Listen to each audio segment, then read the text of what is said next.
Ladies and gentlemen, welcome to the stream. Kaiserklein versus diarouga is going to be casted here by me and Mitoe. And this is the semi-finals of the Mono Civ tournament. So this is a very important matchup between two of the best players right now around. So definitely a very exciting one. Mitoe, can you give us your thoughts on this series real quick? I think it's going to be an interesting series. I believe Comet mentioned in the Twitch chat earlier that both players are currently number 1 and number 2 on the ESOC ELO. Both players are both from France, and both playing their respective best civilizations. So honestly, I can't really predict how this series is going to turn out right now. Yeah, we'll just have to wait and see. But as for the matchup, traditionally, I think this is a pretty good matchup for Germany, just because Aztec has a little bit of a weakness to cavalry in the colonial age, and Germany, of course, has pretty good cavalry. However, diarouga's Aztec is not as standard as we're used to seeing from Aztec. He's definitely got a lot more tricks up his sleeve than the typical Aztec player, and because of that, I'm honestly not sure how this matchup's going to go. Okay, cool. Could you check the resources on the map real quickly? I will be adjusting some of the settings in the stream based on the feedback in the chat. And also, today I spoke with diarouga and, just in the Twitch chat. And he said he has prepared this matchup, of course. And he's mostly scared about a 200 wood start for Germany, because he's very afraid that Germany can get ahead and very quickly by building a trade post in H1. So the wood start is definitely very important for diarouga, and definitely something to look out for at the start of every game, just to see what's going on. Okay, so it looks like Kaiserklein already going to lose a lot of HP on his hero here. Of course, diarouga has got his hero on full HP and converted a polar bear with his hero's special ability. So he was able to do quite a bit of damage against Kaiser's hero here. Let's see if he can actually escape. Yeah, it looks like you can even see diarouga's trying to get that polar bear around front to block the explorer pathing to make it a little bit more difficult for him to get away. Unfortunately, he wasn't able to do it right away, but with the help of that elk, it was able to re-snare him. And this is really, really big for him if he manages to kill this explorer. Yeah. Because not only will it deny that TP or delay that TP, it'll also make it difficult for Kaiser to try and scout exactly what diarouga's up to. Won't be able to confirm if there's a forward base. Won't be able to check that Aztec fire pit to see if he is going for that 10 warrior priest boom into maybe something a little bit weird like an FF or an FI. Won't be able to confirm that. So he does manage to get away with about 100 HP. Not ideal, but yeah, definitely definitely good staying alive. Blah. Yeah, it is very probable that diarouga is going to stick around here at the east side of the map, so to say, because Kaiserklein is likely going to want to build a trade post during transition. So diarouga is of course aware of this and will maybe be wandering around the east side of the map until he can fully kill that hero of Kaiserklein here. What I just noticed, by the way, is that the polar bear has got a speed of 4.48. Well, the heroes, of course, have the speed of 4.5, so the polar bear actually has like 200 less speed than the hero, so you can never catch up on him. I'm not quite sure if this number was chosen on purpose, but something I just noticed. Yeah, it's so small that it's almost not even worth not even worth considering, but yeah, it's definitely could have been or could be a factor. Sorry, and interestingly enough, Kaiser's actually walked his explorer all the way to the bottom side of this map here, and looks like he's going to be dropping the trading post that's closest to diarouga's base and furthest away from his own. So this is a little bit clever because it means if diarouga chooses to siege this, or if he looks for the trading post on the top side of the map, which you can see him doing with his polar bear and his wolf and his Aztec explorer right now. He's checking those 3 TPs. He's not going to find the explorer. So it's going to keep it safe while it's constructing this TP. If he wants to siege it, it's going to be a long way for his units to have to go to try and get to that.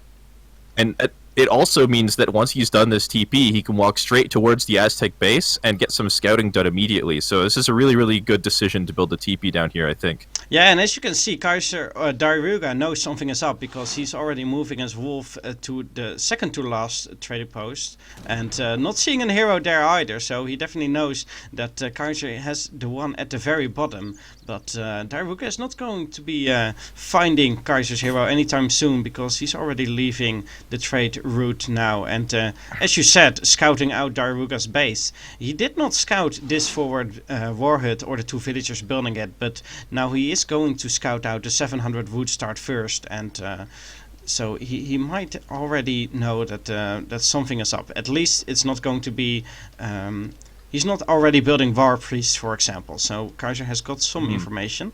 And he also scouted the building a TP of his own.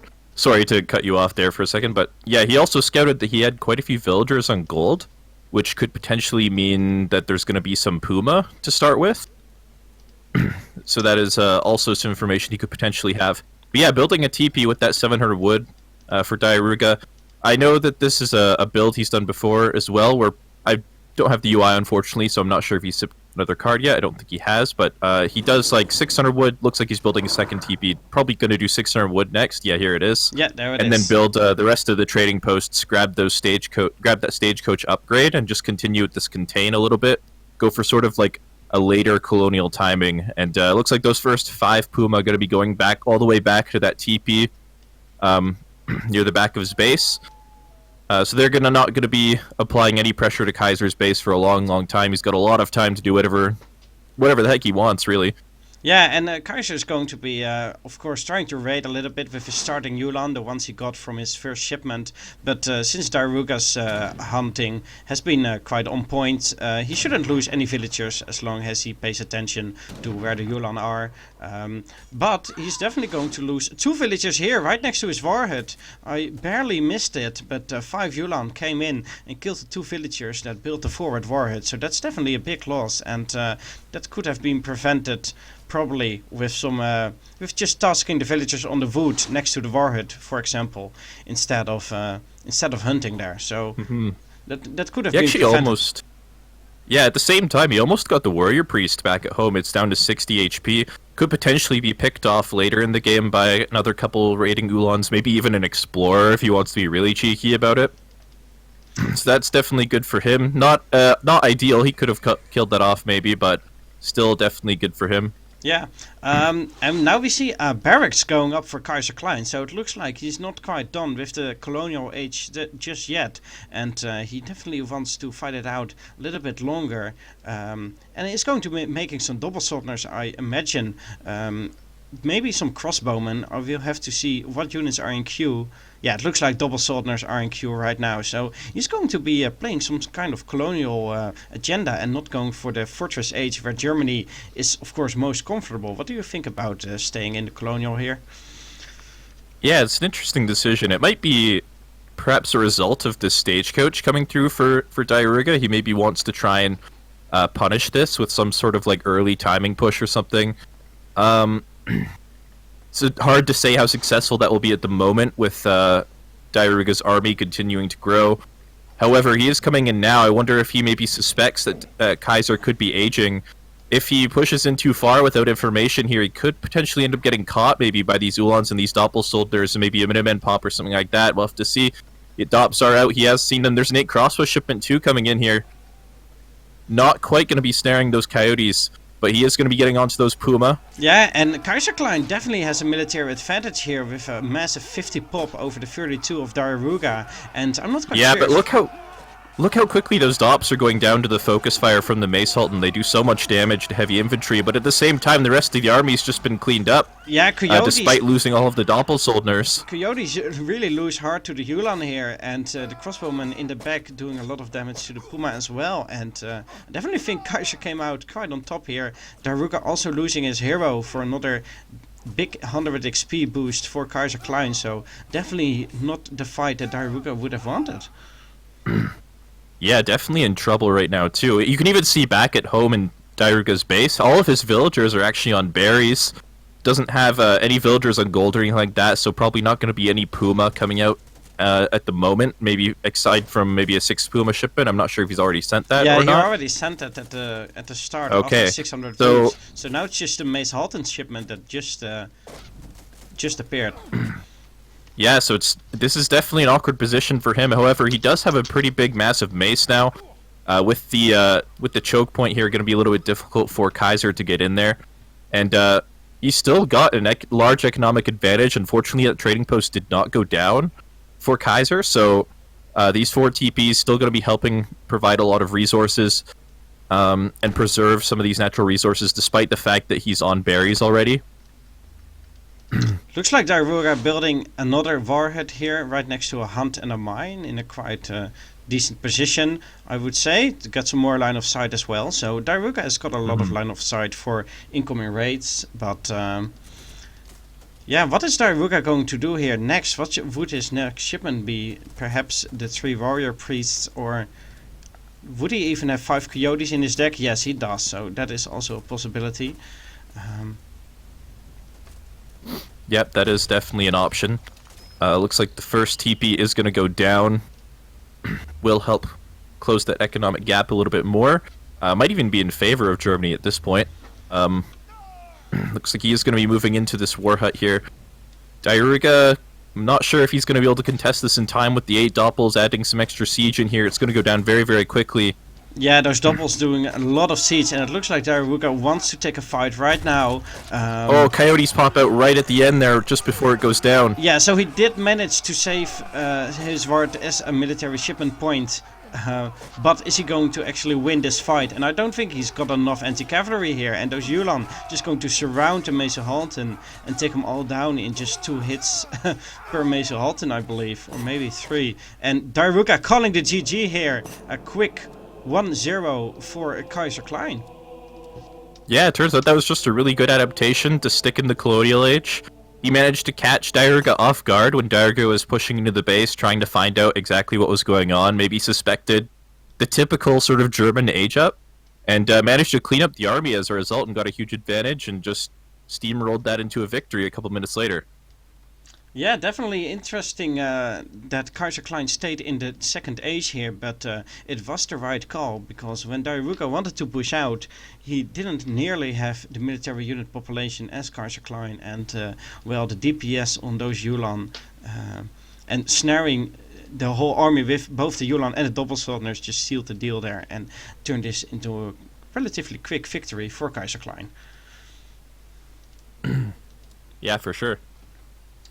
And now we're going to be jumping into the second game, which is going to be on Pampas Sierras. So this is a very different map for this kind of matchup. No trading posts to speak of, so not going to be any trading post for Germany, which is a civ that heavily relies on them most of the time. And also for Aztec, no stagecoach for him this time around. Yeah, and We'll have to see no how that trading plays posts is something that diarouga said Aztecs would definitely be a better civilization on. Of course, because Aztecs also has different ways to get experience by the fire pit. And Germany really only relies on the trade post. So I think diarouga should be more comfortable on this map. Yeah, it definitely should be better for Aztec. We'll see if Kaiser's maybe got something prepared. But yeah, it's definitely not going to be easy for him without that trading post, especially if he wants to do something in the Fortress Age. Will be pretty challenging. Yeah, definitely. So while we're waiting for Kaiserklein to get ready for the second match, just want to shout out our newest subscriber, which is Klondike. He just subscribed when we started the series, so I didn't want to shout it out right there and then. But Klondike, thank you for resubbing and helping us keep this channel alive. Of course, all the subscription money goes straight to ESOC and to the players and to the web hosting, and not to any of the streamers or any of that. So definitely important to notice that. Looks like the chat just caught up on the first game and yeah, definitely an unexpected turn maybe. diarouga was quite confident, I think, but Let's see what he can make of it in this second game. By the way, guys, if there's still issues with the sound, just say so in the chat and maybe tag me. I'm sorry for not fixing this earlier, but, well, you know, Mitoe just rolled out of bed, so we didn't really have a chance to get all this stuff sorted out. Looks like Sir Colin says, good sound. Alright, ladies and gentlemen, let's click in to the second game of Kaiserklein versus diarouga, going to be played here on Pampas. And Mitoe just subscribed. Just in time. Thank you, Mitoe, for subscribing and, of course, casting with me here. No problemo. Alright, so, as we have just said, this is a non-trade post map. Oh, Lucas just subscribed. Thank you as well. Thank you for the subscription. It's a non-trade post map, so what does that mean? Well, Germany isn't going to get as much XP as they normally want to, and that's going to be in favor of the Aztecs player, as we've already explained. So maybe diarouga is going to do some more of an aggressive strategy because of that, based on the map and the fact that there are no trade posts, but we will see what build he chooses to go for. Yeah, definitely could be the case. One thing to note as well is sometimes, well, just given how slow Germany gets shipments, they get them 10% slower than other civilizations. Sometimes that means that if they don't have a trading post, they won't even have a shipment ready by the time they hit colonial. Especially on a map like this, where you have to walk to the left side of the map to start gathering those llamas as fast as possible, and you're not necessarily gathering treasures or killing guardians and stuff like that. He's going to have a lot less XP than normal. So he could potentially not even have a shipment ready once he hits the colonial age, whereas Aztec will already be sending maybe their third shipment or something like that. So definitely going to be tricky. Interested to see how it plays out. Something else worth mentioning on this map is the presence of the natives, the Incan and the Mapuche natives. Definitely something we've seen used a few times in this tournament already to some success, and it's definitely something that either player could consider using here. That's definitely a very good point. Of course, the natives is something you really don't see quite a lot in high-level tournament games, but this mono-civ tournament we have definitely seen more native rushes than a few years before, I would say. And especially on this map, the Inca settlement is being used quite a few times already in this tournament for some unexpected rushes from civilizations you maybe don't expect. So that's definitely still a possibility for either player to utilize the units you can make there, especially the Incan Huaminca, which has a very high siege damage and can be used to quickly rush down an enemy wonder or forward building. So something to consider indeed. Looks like their scouting is not really on point all that much, since there's still 2 llama laying around on the west side of the map, which can be picked up at any point. Yeah, it's a little bit difficult sometimes to justify sticking around to find every last llama when you've only got one explorer, as Aztec and Germany do. You want to get as many as you can for sure on that side, but you also don't want to delay getting some of the larger treasures at the same time. Well, but then again, diarouga going for the 2 sheep treasure, so yeah, not really holding up for the bigger treasures, but just going to get some smaller ones, and perhaps he will just did that to convert a guardian and at least have some more scouting units. Looks like he's also just keeping them near his explorer for the moment as well. Doesn't want to risk having those intercepted on the way back home. I'm not sure how close Kaiser walked towards the Aztec base when his explorer was over there, but maybe he knew that the explorer was in that direction and could potentially be there to pick those up. Looks like now that we're in transition to colonial here, Kaiser is sticking around the middle portion of this map here, perhaps looking for forward villagers and stuff like that. Yeah. Actually, interestingly enough, sorry, I just realized that I think Kaiser might have gotten an early age up in. He's almost halfway up, which is a little bit unusual for Germany at this time. So he might have had a 16 villager age up. Looks like he is going to spot those 2 villagers potentially. I'm not sure if he actually noticed them. He will notice them now, so he'll see those. Yeah, he definitely noticed them. He just does he? He Is just he launched his first dropping shot. an Incan TP, actually? His Explorer's been sitting next to this. Yeah, he's going to be going he's for going to Inca, building actually. it. Yeah, he was on 200 wood, and I was wondering, is he going to do some market upgrade with that, or an early barracks or stable? But going for the Incan Uominkas, or maybe even the other units, what are they called? The Bolas Warriors. But definitely going to be very interesting. And I'm not even sure if diarouga has scouted it just yet. I believe he should. Yeah, I'm not sure if the Blowgunner has it. I don't think the Blowgunner's seen it yet. Yeah, the Blowgunner is a converted Guardian and just doesn't have a lot of line of sight. So maybe he hasn't scouted it, but now it appears in the top right. And next to the score, you can see Kaiserklein has got one native trade post. So this is going to be a very high energy matchup. Definitely one where they're going all out rush on each other. This could be tricky. He's got Hominka and Q already. Unfortunately, only gets one out. That War Hut is going to go up safely, it looks like. So nothing too crazy going to be happening. However, he is going to scout the location of the War Hut with that Hominka. Yeah, if diarouga hasn't realized that there's natives on the cards yet, he will realize now. But yeah, definitely unfortunate for him. Looks like he didn't have... He did just scout the War Hut, but only getting one Uominka out in the first batch is, of course, not really favorable. It looks like Kaiser's just going straight for diarouga's base and going to try to siege down some houses and not going for the War Hut. Of course, the War Hut is a dangerous target since it can pop out units with shipments and batches, but this house is just a very easy target. 10 Mesa Haltons coming out of town center, and those Uominka are going to have to go back right now. Yeah, unfortunately, not going to be able to get the house down. They do have a lot of siege. It's going to leave it at 100 HP. Could potentially pick that up later if diarouga doesn't remember to siege that. We'll have to see. Looks like the two Ulans could potentially get a pick onto this War Chief here. It is very tanky, though. I'm not going to risk that. Yeah, looks like... And yeah, so far this is not turning out super well for Germany, I would say. Looks like Kaiser already trying to siege down the War Hut with his hero and now adding in the other units. This War Hut still focusing on the hero, which is of course good for Kaiser, not losing too much HP on the actual military units. But those Mesa Haltons are still a big threat to these Uominkas, since he doesn't really have any anti-infantry until he gets some more Yulan out. So for now Kaiser will have to go back with these native units. Well, actually... I wonder if the goal was even to actually get any damage done at all.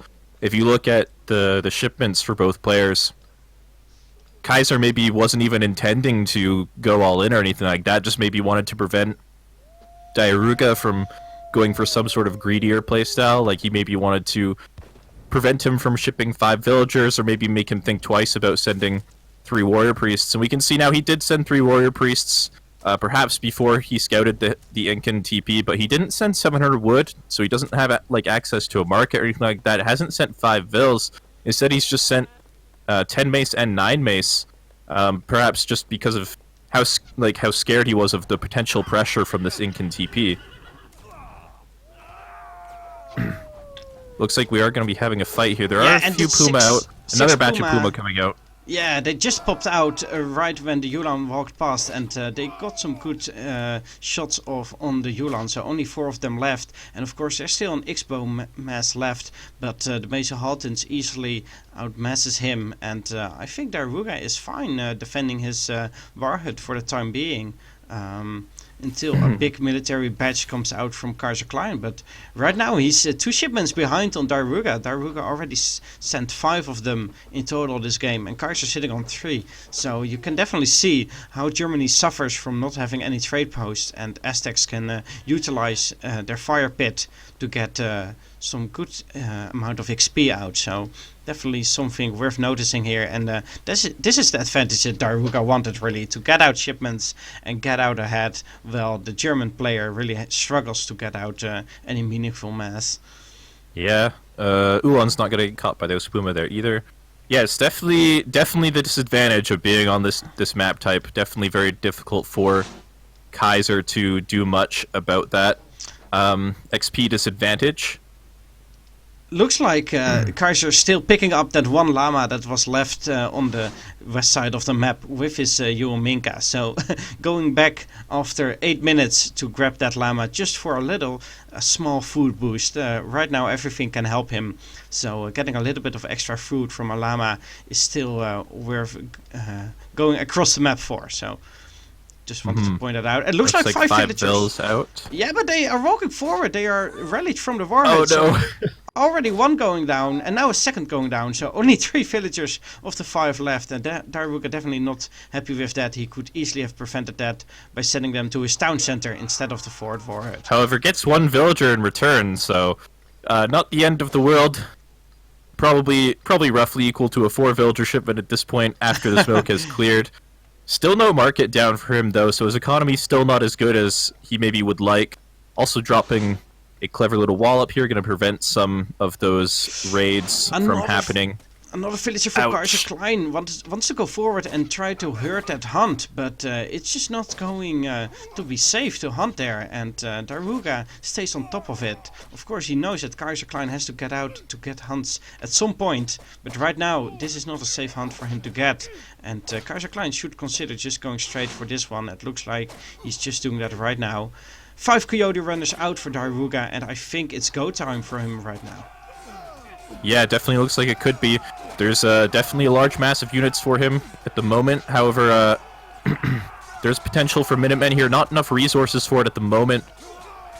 Yeah, Kaiserklein floating a lot of wood, so maybe he wants to sell some of that wood for enough coin to send Minutemen, since everything can make the difference here in this fight. And it looks like diarouga is coming out on top. There's still a lot of coyotes left. We're going to be very good against the crossbowmen, and Kaiserklein calling the GG here. Nice try, diarouga says, but expected. Yeah, this is probably the expected outcome on this map. It was a good try from Kaiser with the Inca. Yeah, it's true. If he'd got 5 Inca out in that first batch instead of 1, could have been very different. Could have maybe got the war hut down, or maybe even a house down or something like that. Instead, that just kind of maybe helped delay diarouga's build order a little bit. But other than that, it didn't really do as much damage as maybe he would have liked. Yeah, definitely. So. And of course, diarouga getting enough XP with his warrior priest is very significant here, since Kaiser was really struggling to get out a decent mass. Well, diarouga was quite comfortable securing the map with his military shipments. So, okay, going to click out of this game. It looks like while we were playing, another 2 people subscribed to the channel. There was a big raid in the chat by some copy pasta from Sir Colin, which included all 4 of the ESOC emotes. And it looks like that caught on, since then Kaister and Interjection have subscribed to ESOC TV, so they could make use of these emotes and spam the chat as well. So thank you a lot for subscribing, Interjection and Kaister. Thank you for supporting the channel, and you're welcome to spam the emotes all you want.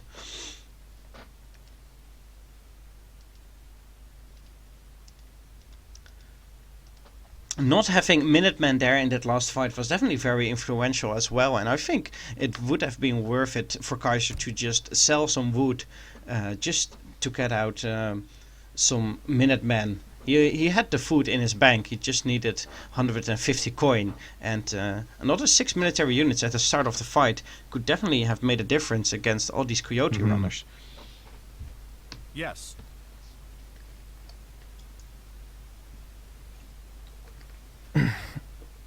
Alright, looks like the next map is going to be Hudson Bay. This one could potentially be a little bit crazy with the water on the top, and what we've seen diarouga do with Aztec in the past with potential FF or FI play from Aztec with some water mixed in, or maybe even Town Dance, as he used in one game already in this tournament. Yeah, indeed. Mitoe is of course referring to the game against Snow, where diarouga just fully walled up, went on the water, sent all building upgrades and built a lot of war huts and other defensive structures in his base, and just camped out as long as possible until Snow actually went to the Imperial Age, and that was when diarouga really pushed out and won the game. So let's see if diarouga is going for the same strategy again, or if there's something else going on.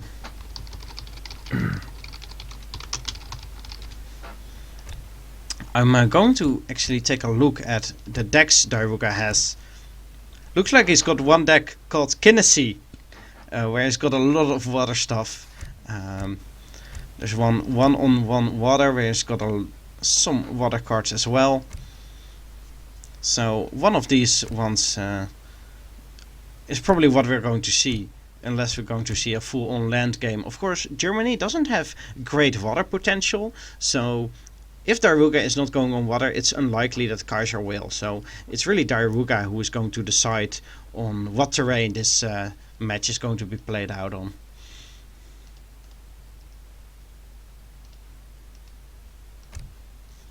Yes.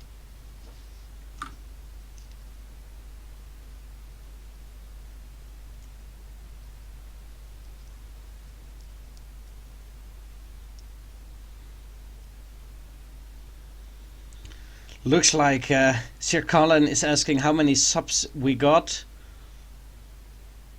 and now asking who wants a subscription. Well, as you all know, once we reach 50 subscriptions, we're going to have another emote in the chat, so definitely one to look out for. Okay, looks like Kaiser is ready to play this game, and I'm going to click into the third game. Ladies and gentlemen, welcome back to Kaiserklein versus diarouga, a best of 7 series, I think, between the top 2 players of the ELO ladder currently, and it's right now 1-1, so very exciting matchup so far, and we're going to see what they make of it on this map, ESOC Hudson Bay. And it looks like we do get the summer version of the map, so there is going to be some sheep around. We also get the vertical trade lines. There's only going to be 3 trading posts instead of 4, but they are more centralized, a little bit less safe if someone wants to grab one. It looks like diarouga already not really happy with his wood start. Of course, this is the one thing he fears most, and that is Germany getting a 200 wood start, which means that they can reliably make a trade post in age 1, which is something that Aztecs really struggles with, or at least diarouga really struggles with. And it looks like Sir Colin is gifting out some subscriptions already to Breeze Brothers and Kinesis, so thank you a lot for those extra subscriptions. It looks like diarouga is going straight for the middle. Maybe he wants to scout out Kaiser's hero and just try to... Or maybe he wants to build a TP of his own, actually. So this is something I like to do with Aztecs as well. Is just chop that 100 wood on an on a wood start, and you can get the TP down and the fire pit, and you can get your shipments rolling very, very quickly. And once you get that first shipment in, I'm not sure exactly if diarouga will do this part, but once you get that shipment in, you can switch that fire pit over to fertility dance and actually get out a couple of extra villagers in age 1 at the cost, slightly like reduced cost for the time you get. You do age a little bit more slowly, but it does help your economy a little bit. So we'll see if he chooses to do that. Will be a little bit difficult to tell because I don't think the UI shows you what he's dancing for. But regardless, going to be giving him a lot of shipments in the mid game for sure. Yeah, so also preventing Kaiserklein for taking the entire trade route. So getting a trade post here is maybe his preferred counter against a wood start for Germany. So diarouga seemed quite confident in his choice to go for the trade post. Immediately went for the center there. And now picking up 95 wood. A treasure diarouga is also very happy with. And he really thinks that this treasure is going to make a huge difference, as he said multiple times on the forums. So... all in all, the start of this game is not that bad for diarouga, so he may be a little bit more confident now than when he saw the crate start. Another 60 for sure. wood. On the other side, Kaiser did get with that Nuka Clubman, which will help him get a little bit of control over the middle portion of the map, maybe. This Outlaw Rifleman could potentially be a threat to it if it tries to deny a Warhut or anything like that, but it could also die to a crack shot, so could be very, very interesting in a couple minutes here once players start aging up. And there we see that should even up the game. Yeah, I like how diarouga is still taking the time in this high-level match to trash talk a little bit, maybe trying to tilt Kaiser or just having fun. Of course, getting 2 wood shipments is very powerful and will help him a lot with building a warhut or market or trade post earlier, and is going to help him in all aspects of the game, so he should be happy with the start. Looks like the polar bear and the outlaw rifleman are already down now, and diarouga is going to try to take down this clubman as well, but it looks like it can get away for now, so maybe diarouga not too comfortable with getting another trade post at the moment, but we have to go back in his base and leave Kaiser alone for a minute. Yeah, and at the very least what this is going to do is going to make diarouga very careful about scouting in the next couple of minutes as his war chief heals up.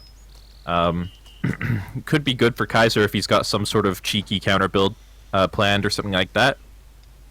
It looks worth like noting as well that diarouga does not have a deck with any water cards or anything like Town Dance in it, so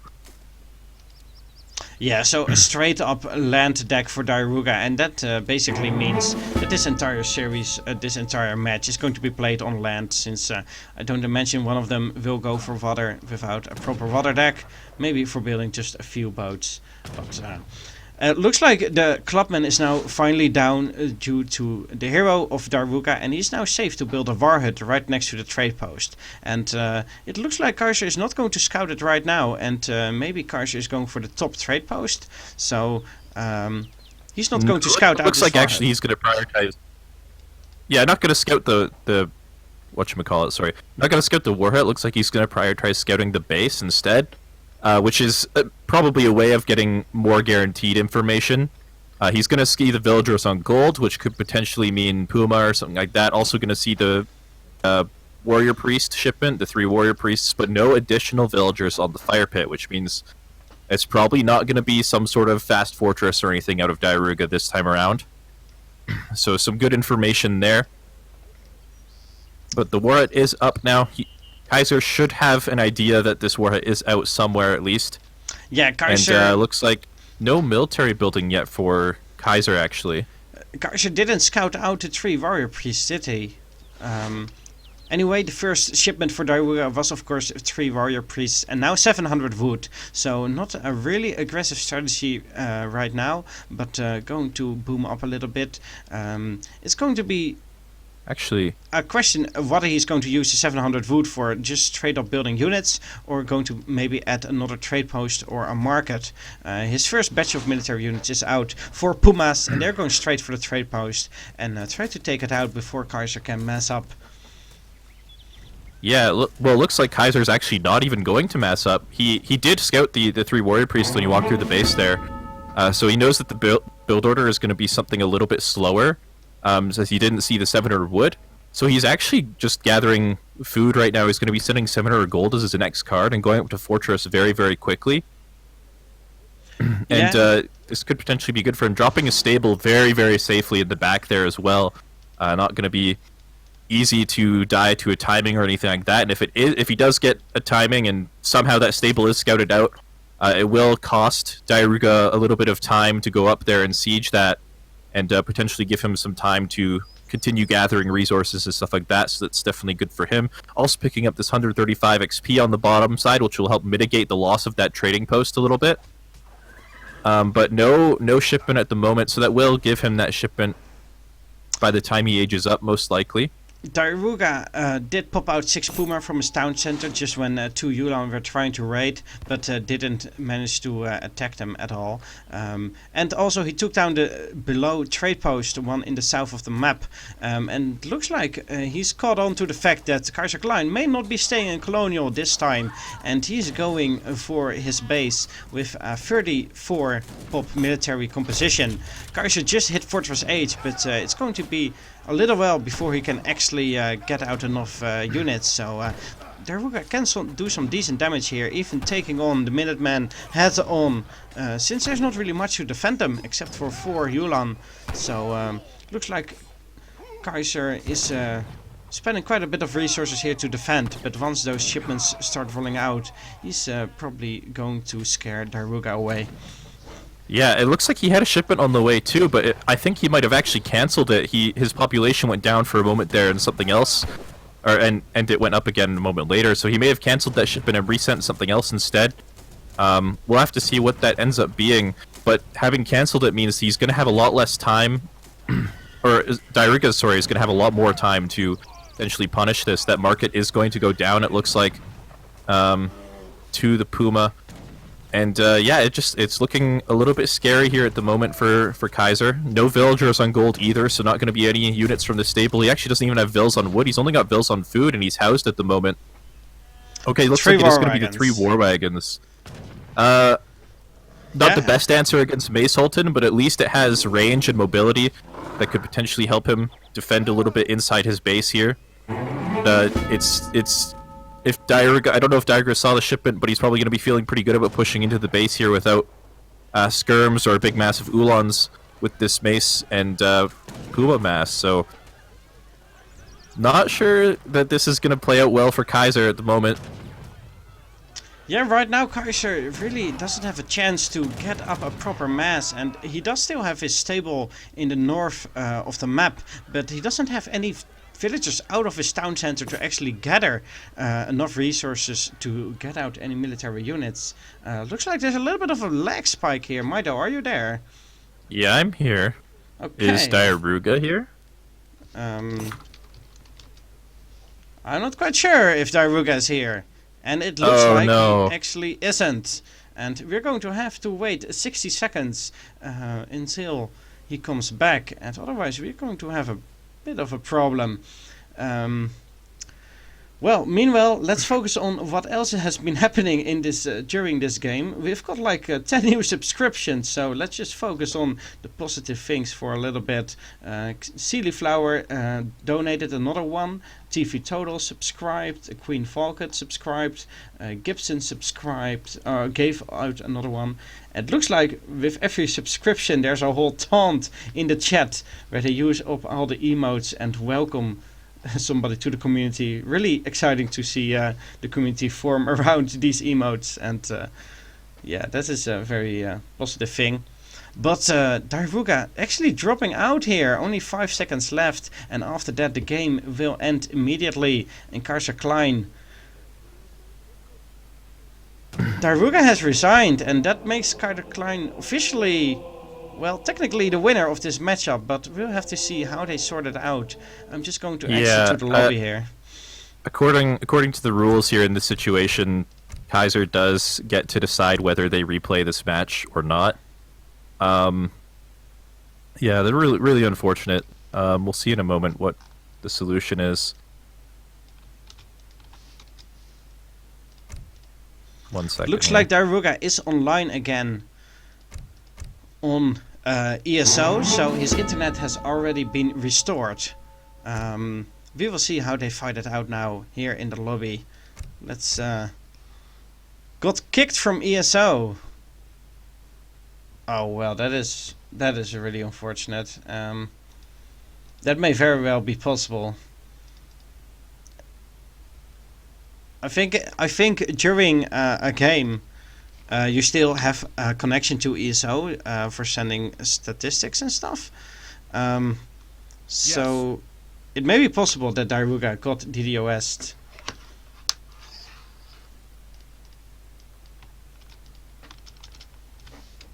This is a very unfortunate event, and let's see how we can solve this in the best way.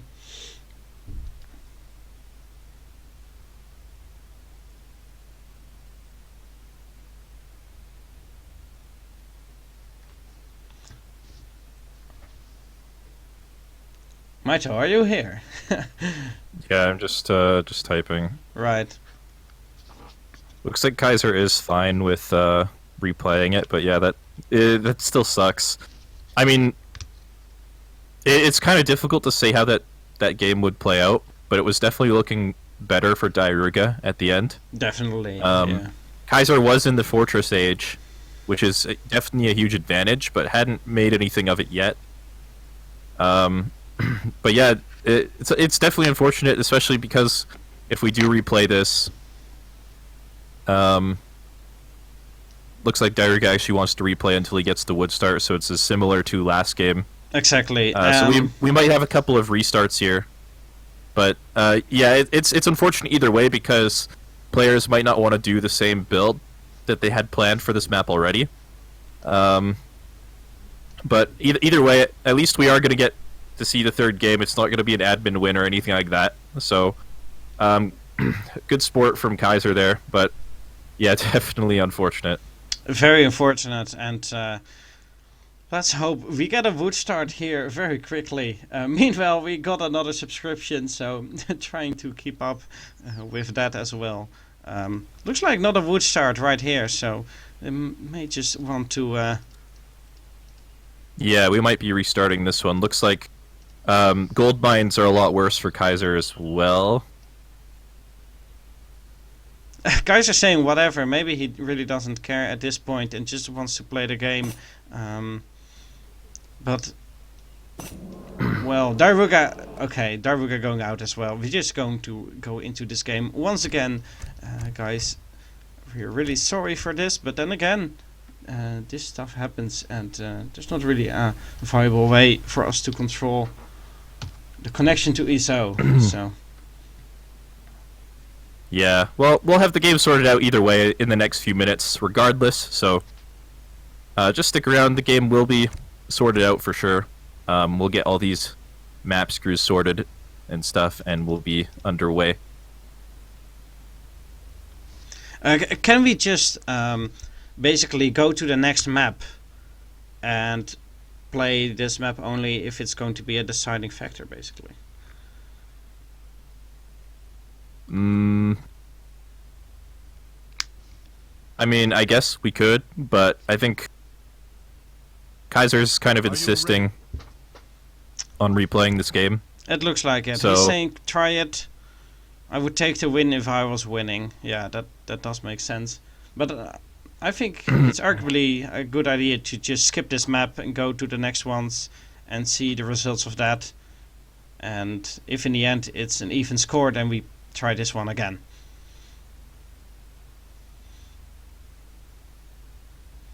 Looks like the map is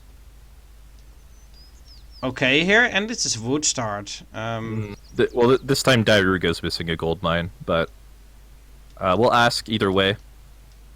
He still's got the one to the north of his base, and that is a very important one, I would say. So I think it should be playable. Okay, doesn't matter. I was hoping for that answer. Of course, he is the Aztecs, and most of their units cost wood, so they are more comfortable with not... Exactly. Yes. I'm Aztecs. They're more comfortable with not having a second mine close to his base than, for example, Germany, who needs a lot of gold naturally. So, let's see if we're going to see an exact mirror of last game here. Kaiserklein going straight for the south trade post, and there switching up his route. Let's see if he actually... What is he doing? I guess he just spotted the native TP, the native treasure when he scouted this TP, because when you scout a TP it gives you a little bit of additional vision. Yeah, right. So it probably gave him vision of that treasure as well, and decided to prioritize that over getting the XP pass, which it will be good for him. It'll help him find some of those bigger treasures, also help him identify what Aztec is doing later on in this game. It's definitely good for him. Also killing the polar bear, 25 XP, not too bad, and denies diarouga from picking up this treasure as well. So definitely a nice pickup from him. We'll also help him collect some of these sheep as well, which is also good. Yeah. In the meantime, though, diarouga going to be walking towards this 80 XP. Not going to be super relevant for him as he already has his first shipment, but it will help him later on in the colonial age.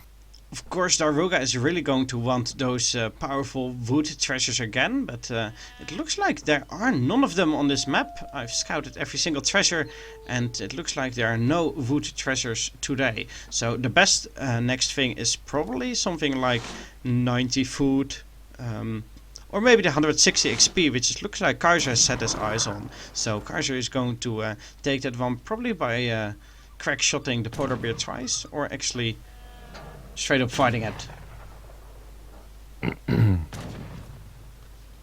Yeah, 160 XP will definitely be a nice pickup for him. 90 food for diarouga will help him with his age up a little bit. But especially if he's doing that fertility dance style, which it's not clear if he is at the moment. Just judging on how much experience he has, I'm going to say he probably isn't. Yeah, we'll just have to wait and see how this plays out.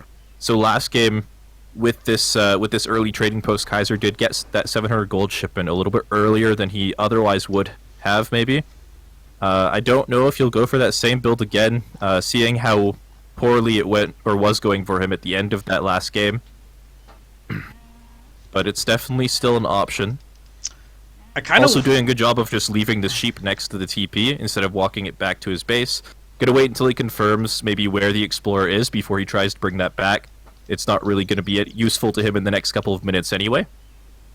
Yeah, that's definitely true. Some nice little trick there, just preserving that sheep until he really needs it, and not trying to risk it by sending it back right now. I just noticed, by the way, that having no water play on this map is quite unfortunate, since there is a quite interesting spawn here where the island actually connected to the mainland, and it should be possible to walk a villager across there and build a dock on this island here, or this semi-island.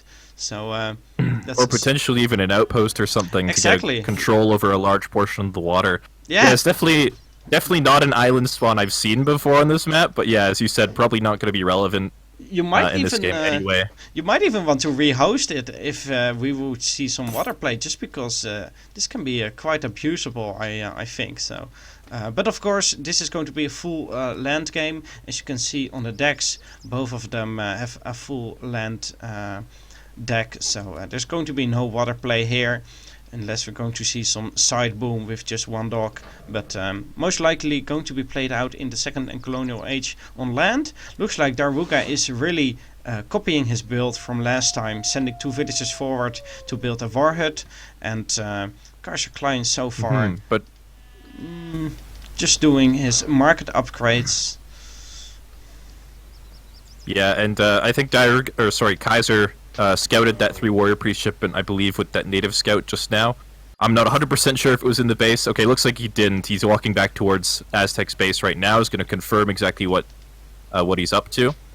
So he is going to see the villagers on gold once again, which means, of course, Puma Spearman is going to see the warrior priests on that fire pit there. So he will know that it is the 3 warrior priest build, so he is going to be a little bit slower, potentially going to be going for the same thing where he kills off that trading post.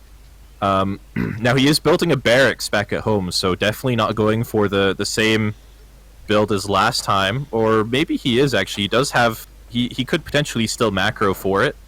On the other hand, looks like he actually has a Doppelsoldner in queue. So I wonder if he's going for something like a really early timing to try and counteract this warrior priest shipment or something like that. Yeah, he already scouted out this warhead as well, and is now moving his scout in stealth towards the warhead. So he wants to know exactly what's happening to that warhead and what units come out of it. And of course, since Daruga's hero is busy working on this trade post, he can safely stand right next to the warhead without being spotted. So Kaiser is definitely already in a better position than last game. Because he's just choosing to go for some kind of counter build, and right now has got 5 double Soldners out of his barracks, and is going to use that to perhaps do some early pressure. Yeah, I already got 1 Vil with those 2 Ulans as well. Gonna maybe deny some scouting onto these moose and stuff like that, which could become relevant later on if he continues to raid. But yeah, for the moment. He's just continuing to train Doppelsoldners, now dropping a stable with that 700 wood. Daruga kind of made a mistake there. He just stopped sieging for one moment, and the trade card just did one more pass right next to the post. I'm not quite sure why he stopped sieging. Perhaps he wanted to let his Puma do the last siege instead of his hero to get more XP. But a little bit unfortunate there. It cost him probably like 60 XP that Kaiser just got. But not going to be game changing. Still worth it. Yeah. Still worth it for him, most likely. Either way, though, the loss of that trading post still going to be hurting Germany. Might be difficult to age up here with this 700 gold. Looks like he's actually maybe not even going to try and age with it. He's just going to continue to mass dops and Ulans off the back of this shipment here. And this could potentially be tricky for diarouga if he's not careful. Doesn't have a lot of Puma or Coyotes right now. It's mostly just Mace Holtons. And with this next batch of Ulans that will be popping out, it could potentially be go time for him. Looks like the explorer, Mr. Johan Herman, is going to be going down. Forgive my pronunciation if it's if I butchered that somehow. That's quite alright for this German name. Sure. Yeah, Kaiserklein still queuing up more double soldners, and I think another 5 should probably pop out pretty soon. He's not population capped just yet. His market is now down, but that shouldn't be too big of a deal. We already got his imported upgrades. Looks like the Ulan batch has popped out. He's going to be walking in at least to prevent him from killing this house right away. 2 settler wagons way off on the side here. They were on that gold mine, going to be forced back. Not going to lose them just yet. They could be losing one walking through this, but no, going to be focusing the DOP instead. Looks like only the second DOP not going to go down. Went out of the barracks in this batch, so only 9 of them left. He already sniped. Yeah, 8 bows popping out though. Yeah, and now it's go time for Kaiserklein with a big no resources for Minutemen behind this just yet, but he might consider calling those in a moment. Going to be getting onto the units there. Puma are in a pretty good position, but they are getting focused down by the crossbows, and they actually switched to focus the crossbows there for some reason. That's not good for him. However, the Ulan mass is dwindling a little bit. A few dops in cover mode just to mitigate some of this Mace Holton fire. And with Puma and Coyotes falling, there's nothing to defend these Mace Holtons, and this is very, very similar to what happened in the first game on Klondike. Diarouga just got caught out, lost all of his anti-cav, and ends up losing the fight as a result. And Kaiser could potentially consider pushing out here, potentially get that war hut down. He does have more DOPs and Ulans in queue. Probably going to wait for another batch before he considers committing to a push like that, but he's definitely in a good position here. He also has that Crow Scout on top of this war hut, so he knows that there's only 4 Mace Holton and a handful of Puma out at the moment. So he's definitely going to be totally comfortable pushing into this position. Yeah, let's see if he chooses to do so, or maybe he's waiting for another batch of either double soldners or Ulan. Going to take a quick look at what is in queue. It looks like 3 double soldners. 3 double shipment. Yeah, and now it's time for him to push out, and he's going forward. His scout is still right next to the war hut, and it's not going to be scouted, since the only units that can scout out a stealthy unit are things like heroes and spies and assassins. So this scout is very comfortable there, and Kaiser is going to do very much damage here, I would imagine. I think he can maybe even turn this into a win if he gets a good fight here. Let's see what he can make. Yeah, and you can see him just really trying to bait out these Puma, force them to have to engage. The Ulans then run back into the range of the Minutemen and the Coyote or sorry, not the Crossbowmen rather. And yeah, it looks like he's going to be cleaning this up pretty easily with the DOPs now onto the Mace Holtons and the 600 wood shipment coming to the forward war hut instead of the town center. That's going to be GG from Diarouga. Yeah, it looks like Diarouga losing this game here in the colonial age, and kind of similar to how the first game played out, where Kaiser stayed in H2 as well to train double soldners, sent the 8 crossbowman card, and managed to take on the fight with that. Not quite like how the last game on this map played out, which didn't really count since Diarouga dropped out, but Kaiser went to the third age there and presumably lost. He was in a bad shape when Diarouga cut the cord, so to say. So definitely nice to see a change of tactics here and see how Kaiser can turn this into a win. Yep, so he is going to be up to 2-1 in this series. The next map is going to be Fertile Crescent, so something maybe a little bit more aggressive even than this last game. With how few resources you have in your base and behind your base. This should be interesting. Also, no water or anything to speak of, so it's going to be probably a reasonably straightforward game, but potentially pretty scrappy. Is also very easy for either Civ to pick up a potential stagecoach or something like that. Yeah, on this map, as you can see in the preview in the top right, there's 2 trade lines, and both of them have 2 trade posts on them. So there's a lot of potential for trade posts booming, and of course taking the fight around the trade post and not the enemy base. Let's see what they can make of it in this fourth game already of diarouga versus Kaiserklein.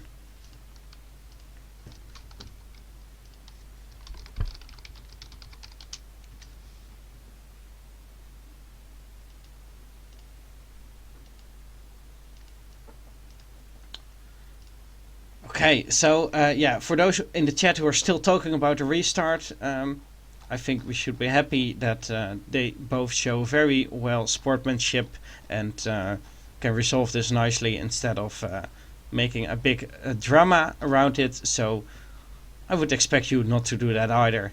And let's just take the game for what it is. Ladies and gentlemen, going to click in the fourth game now between Kaiserklein and diarouga, and it's right now 2-1 for Kaiserklein. So diarouga will have to make something happen here. It's a best of 7, so it's not over yet, but this match is definitely going to be another interesting one played on Fertile Crescent. Can you quickly scout if all the hunts and mines are okay? It looks like diarouga is... Yeah, it looks like diarouga might be missing a hunt. Yeah, I think so too. It looks very empty around his base. Do you... Just, well, looking at it, it's... Yeah, he's missing one, it looks like.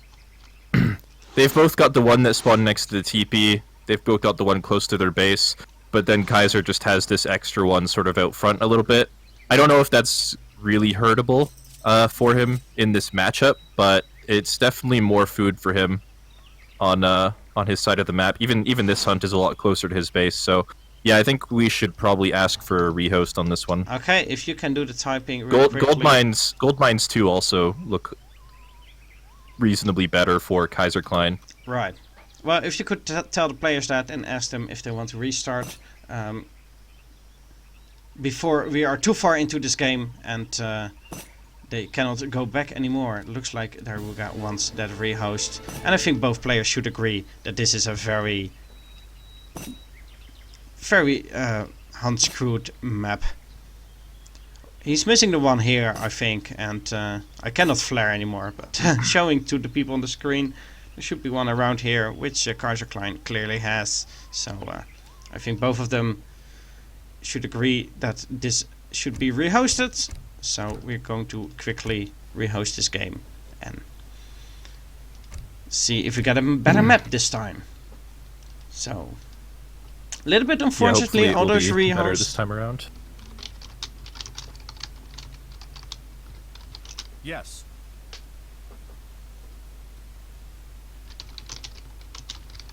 Yeah, Kaiserklein saying we are lucky they didn't play just off recordings, because then there wouldn't be an observer who could see map screws like this. So definitely nice to have a caster in these high level games, I would say.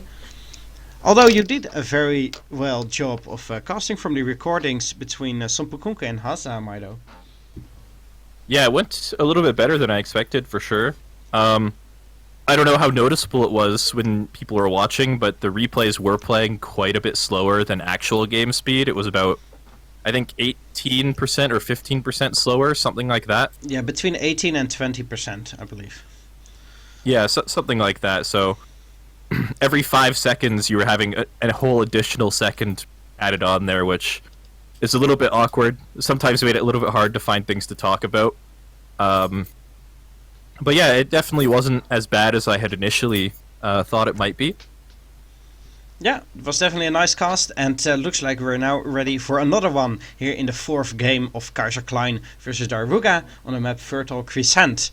A very high level matchup between the two best players of the ESOC ladder at the moment, and one that makes me very excited. It already looks like the Huns are better right now.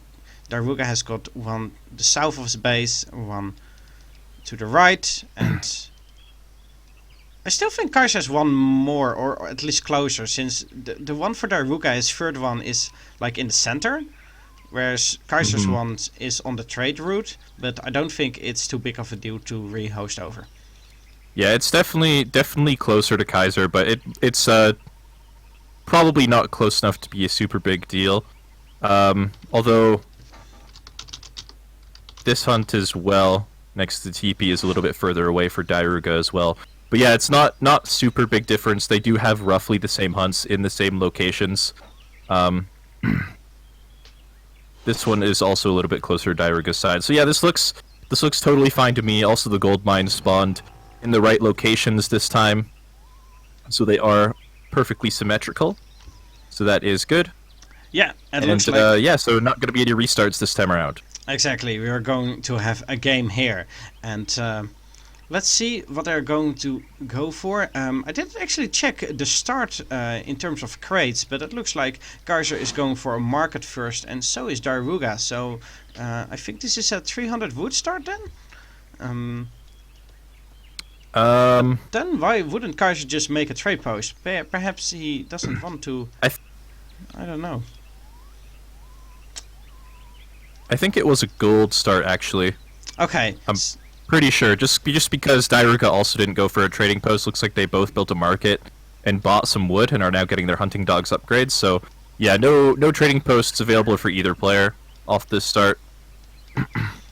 Yeah, so both of them starting out with a market to research hunting dogs, which is the cheapest and easiest market upgrade, which increases your hunting gathering rate by 10%. So it's a very standard basic upgrade, which you always want to get at some point in the game.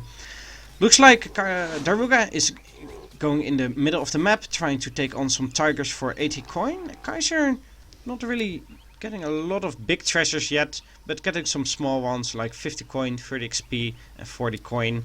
And yeah, for the rest there aren't and just getting a lot of treasures around. Yeah, it looks like the treasure spawn this time around was not the best, but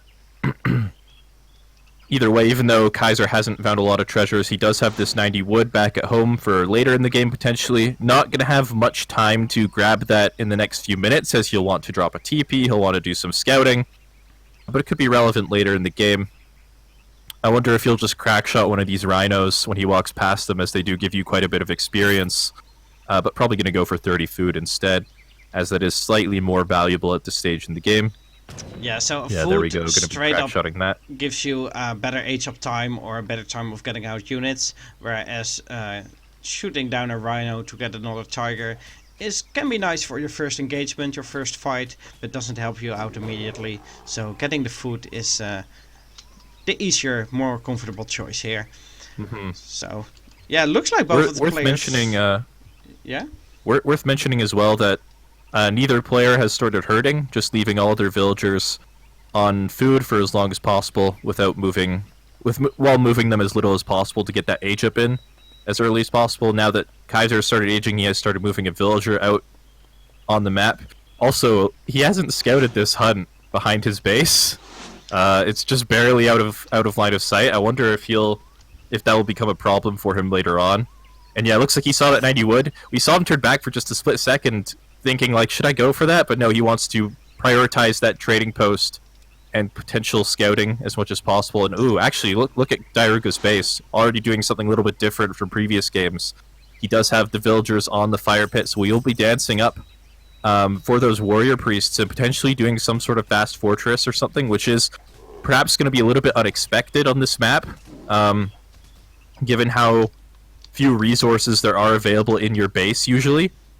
And this could potentially catch Kaiserklein off guard. He's also building the trading post rather far away from the base, so he's not going to have an easy time scouting this either. He will scout it quite late. And we'll see what adaptation he gets off of that. Yeah, 3 warrior priest doing, shipment is now in. Yeah, the 3 warrior priest shipment is just in, but he already built, I think, now 2 other warrior priests. So he has got a total of... They actually don't show up in military units. Let's see in all units. He's got a total of 5 warrior priests right now, and is going to go for the 10 warrior priests to get out a lot of XP and other good stuff from his fire pit. But looks like Kaiserklein again has some kind of colonial agenda since he's building a barracks already in the Second Age. So perhaps not a fortress play from him. Yeah, and it looks like he also went back for that 90 wood instead of scouting with the explorer, so maybe he's just going to rely on those first 2 Ulans to get his information.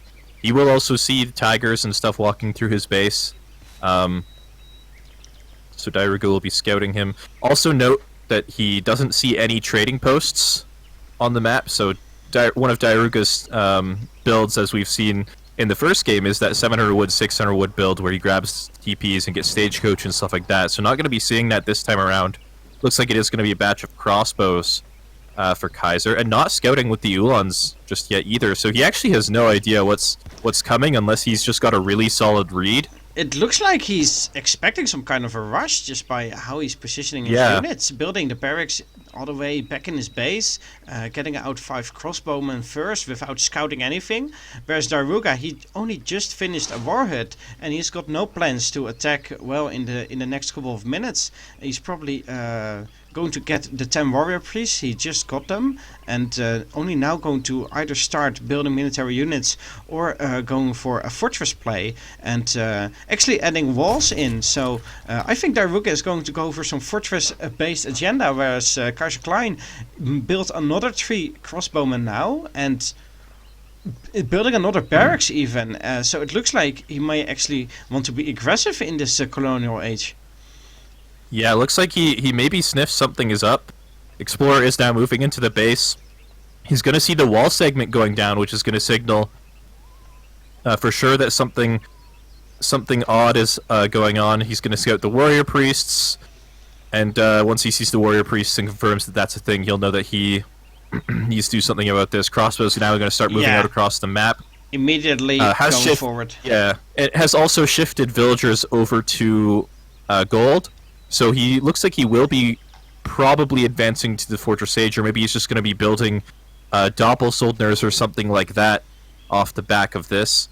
Nothing in queue to really signal exactly what he's up to just yet, but we will find out in a moment. And if he is going to commit to the Colonial Age, though, I wonder if it's going to be fast enough. I mean, there is still going to be at least 3 minutes before diarouga can be up to the Fortress Age. 600 gold is in now. But of course, he has to age with the slow age up politician, which does take 110 seconds. So even though he could have the resources to age up reasonably quickly, it is still going to be a long time before he is actually up. Yeah, and it looks like Kaiserklein queuing up double Soldners now. So he has responded accordingly to what he scouted out, and he's going to make some double Soldners now, presumably to have some more siege damage and really get into the base of diarouga. And he already picked off 2 villagers who were building this wall segment, which is a big loss for diarouga. It's let's see, units lost. Yeah, 2 villagers so far. So diarouga not too happy with that. Now sending out some warriors from his fire pit to repel incoming units, and going to finish that wall finally with a 3rd villager. So costing him quite a bit. Like the first few. Yeah, it looks like the first few dops are out as well.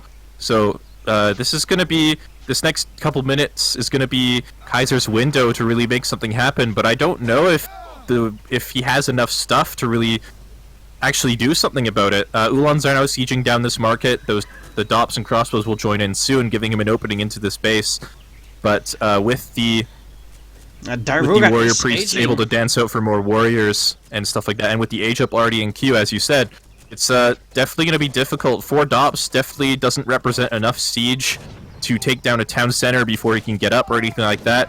There are 7 more dops on the way from the main base, but they are quite a ways away. And Kaiser's playing this very, very slowly too. Just kiting back those warriors, doesn't want to take a lot of unnecessary damage, so really going to be making use of the extra range on his crossbows there. But as a result of taking so much time here, he could potentially be giving diarouga the time he needs to get up. He does have a reasonable Doppelsoldier mass here now. Diarouga just over halfway up, and this is probably gonna be the deciding fight here. I'm not quite sure why Kaiser's waiting so long to push out. He didn't really have any reinforcements he would be waiting for. He sent 8 crossbowmen, but they're still a long way from diarouga's base. And it looks like, indeed, now finally the fight is starting. Diarouga already losing his hero, which he's not too happy with. And diarouga going to push out here, making warriors from the fire pit going in with his coyote, but unfortunately getting caught out a bit out of position here. Gotten a lot of damage from those Yulan. Still the warriors being trained from the fire pit, doing decent damage, Minutemen damage.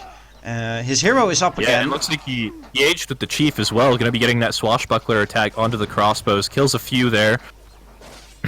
And yeah, this is looking pretty good for diarouga actually. Warrior priests now in combat with the Doppelsoldners. They do tank a lot of damage. Yeah, they do. And they actually do decent damage in return too. So this is actually going really well for diarouga, and I think he's actually going to win off the back of this fight. It looks like just the timing's just way too slow from Germany here, and Aztec has too many defensive options. Yeah, diarouga not even utilizing his third age. The only thing he really used is the fact that he got another 700 HP on his chief and of course a special attack. But other than that, he didn't really do anything in the third age. He just got out a lot of mass from his warhead and of course from the fire pit. And maybe, I don't think he even used a big button on his town center. So he could just hold this with his shipments, the 10 and 9 Mesa Haltons as well. And Kaiser definitely being a little bit too slow here. Once he has sieged that market, I had the feeling that if he just went straight into diarouga's base, he could have done a lot more damage than he did now. Potentially, yeah, but at the same time, like, you can see how strong those 10 warrior priests are, even at fighting. And dancing for the warriors and stuff like that too, definitely very helpful. Like, those warrior priests together, they have, like, once you hit fortress, they have like the stats of almost veteran hussars. It's really hard to do something there. That's why I thought that Kaiser might have wanted to push in a little bit earlier, since in the second age those warrior priests have, I think, 15 hand attack instead of 30.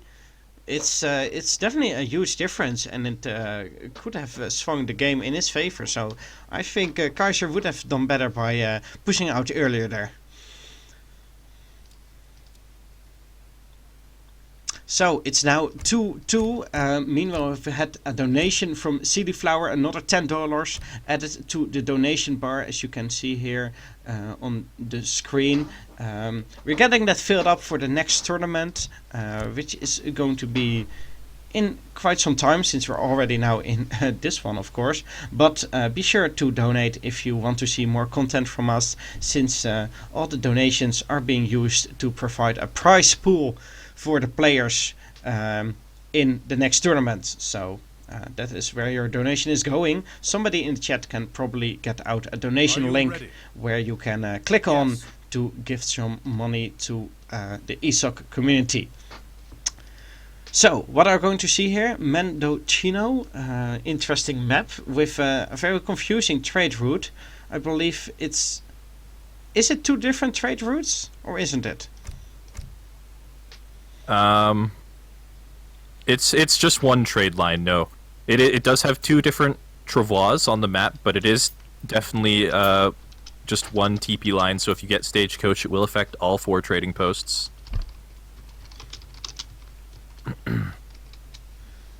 Alright, so that's how it works. Okay, yeah, that's why I said it's confusing, because I really don't get it. Looks like Kaiser is eager to go into the 5th game here, going to be played between Kaiserklein and diarouga on the map Mendocino.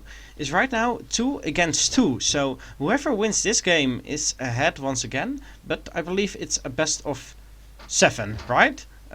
That's correct. Yeah. Yeah, so that means the first one to get 4 wins is going to be the victor of this entire series. So it's not quite over yet after this game. It's also worth mentioning that this is going to be a really important win for Kaiser on this map, because the next map is Cascade Range, so it's a non-TP map, Right. very aggressive map, definitely very favorable for Aztecs, so it's really important that Kaiser gets a win here. So even if he ends up losing on that map, he will have a chance to win in Game 7 on Florida. Yeah, diarouga saying good luck, have guts against Kaiser. Here in the chat, wishing him a good game as well. Of course, showing that sportsmanship that they still have in the depth of their hearts. Looks like diarouga going straight for a native scout treasure here, or maybe walking right past it. Of course, Yeah, this definitely. Definitely a very nice pickup for him if he chooses to go back for it, but looks like he is going to be holding on to that nature friendship ability for the time being. I wonder if maybe he just didn't see it, or Yeah, I think he was busy microing in his own base. He's of course got hunting to do, making a fire pit, doing crate gathering, and I think he just walked past it without realizing. But well, who am I to judge what he thinks? Kaiserklein walked right past this treasure though, the 95 wood, which is potentially one of the biggest treasures on this map. So not quite sure why he chose to do that, and maybe he wants to go back at some later point to get that 95 wood treasure.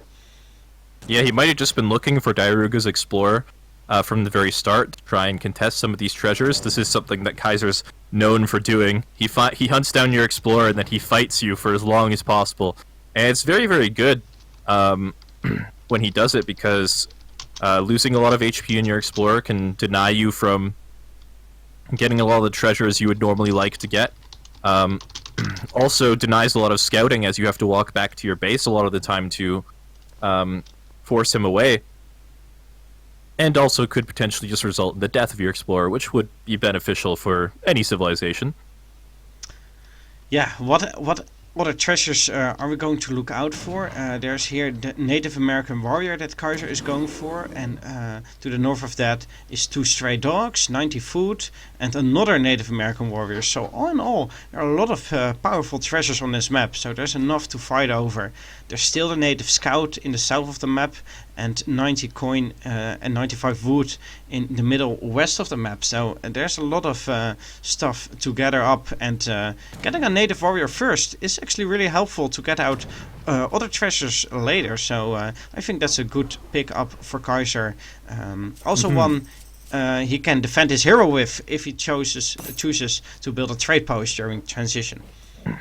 Yeah, it will also help him maybe keep control of the middle portion of the map, maybe deny something like a forward war hut, or potentially kill off this war chief. Actually, it looks like this war chief is going to be going for this 90 food treasure. It could actually be going down to the tomahawk as well after it gets snared from the explorer. So this is going to be a really nice 100 XP pickup. Oh, actually blocking with the wolf. So it is probably still going to go down, but definitely some good micro there from diarouga to try and get it back to his base as much as possible, and make it a lot easier to revive. Unfortunately, he is going to lose the wolf in the meantime, but actually, he might actually get away. Yeah, it's so close, and he's only 20 seconds away from aging. So the tomahawk is glitching out. It's trying to throw his axe, but then it's canceling the animation, or maybe diarouga dodged the actual bullet, because he's now walking away with 1 HP, and there it goes down in his base. So he's going to revive it in just a few seconds. There it is again. But Kaiser did take the 100 XP. Yeah, so that's a very nice pickup for him. Definitely going to help mitigate the fact that he didn't have a trading post at the very start of the game. Also, this tomahawk could potentially help him scout a little bit now that diarouga is up to the colonial age. Also, just looking at diarouga's base, looks like we are not going to be seeing this 10 warrior priest boom this time around. And 4 villagers randomly going to be walking to the left side of the map. Okay, 1 going to be going to herd, 3 going to be going to build a war hut, looks like on the other side of the map. But yeah, let's see. Looks like it is going to be some sort of colonial agenda for now. And diarouga may want to defend or rather attack one of these two trade posts on the left here with his forward warhead. So maybe he's going for one a little bit like here to engage on those trade posts and secure them so that he can boom with the trade route instead of Kaiserklein. And it looks like he's going to do about that, going to build right next to the route once he has got the wood for it. Oh, interesting. I wonder if, okay, when he walked that tomahawk into the base, diarouga actually shifted a bunch of villagers onto the fire pit, and now he shifted them off once the tomahawk is dead. I wonder if he's actually trying to mind game a little bit here, but he is actually going to spot the forward war hut maybe? It's so close. I don't think he's actually scouted it, but he will scout it once the trading post goes up, but for the moment, I think Kaiser actually has no idea that this is some sort of colonial age plan from diarouga, so really clever decision by him to put those villagers on that fire pit and make it look like he's going for the same build as last game. Oh man! Of course, he is going to see the war hut now, but it's definitely a little bit late. He's not going to know exactly what diarouga's up to, and he's not going to have the wood to drop a military building as he dropped a second TP instead. Yeah, so I wish I got that mind game on the camera because I was looking at the warhead at that moment. But indeed, it looks like Kaiserklein is going a little bit greedier than he normally would in an H2 game. Building another trade post, probably anticipating no pressure from diarouga. But yeah, looks like he's going to lose that trade post right away, and those 5 Puma are going to take it down in just a minute. 2 Yulan are going forward after they helped the hero with getting 95 wood, and another villager have built a barracks in the back of his base. So he's now preparing for a more H2 oriented gameplay, but I think that trade post has not paid off, and diarouga definitely played Kaiserklein there. Yeah, it's definitely a really nice pickup from diarouga, and a really good deception from him. And yeah, as a result, Kaiserklein still no units out, so that second TP is going to be going down for free as well. It looks like diarouga has been scouted by the 2 Yulan, so Kaiserklein definitely knows only 4 warrior priests are out, and there are fields on the coin mines, so he now knows what diarouga is up to, and he's got the information he needs. But the question is, can he now hold against it? He's adding a stable in his base. He's already gotten out 5 double soldiers, but so far it looks like diarouga is still quite comfortable just taking down those trade posts, and perhaps he's going to build one himself. 6 Puma are out and try to scare away those 2 Yulan. They have not been getting caught, but no more raiding for Kaiserklein for now. And this might have been a little bit of an overreaction, sending the Puma back at home to dissuade these Ulans. It is going to delay his push, or at least make this push a little less strong than maybe he would like. That being said, though, it is going to be a strong push nonetheless. There are 9 DOPs out, though. And, you know, a good number of Ulans as well. We'll see if it's enough. This is going to be a lot... this army is going to be a lot more Puma heavy than previous armies in this series so far. Not adding any Coyote runners in, so he's sort of adapting to the unit composition that Kaiser goes for, which is DOP Ulan in this matchup.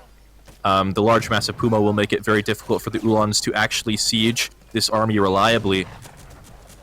And yeah, we'll see how it plays like, out with this house dropping.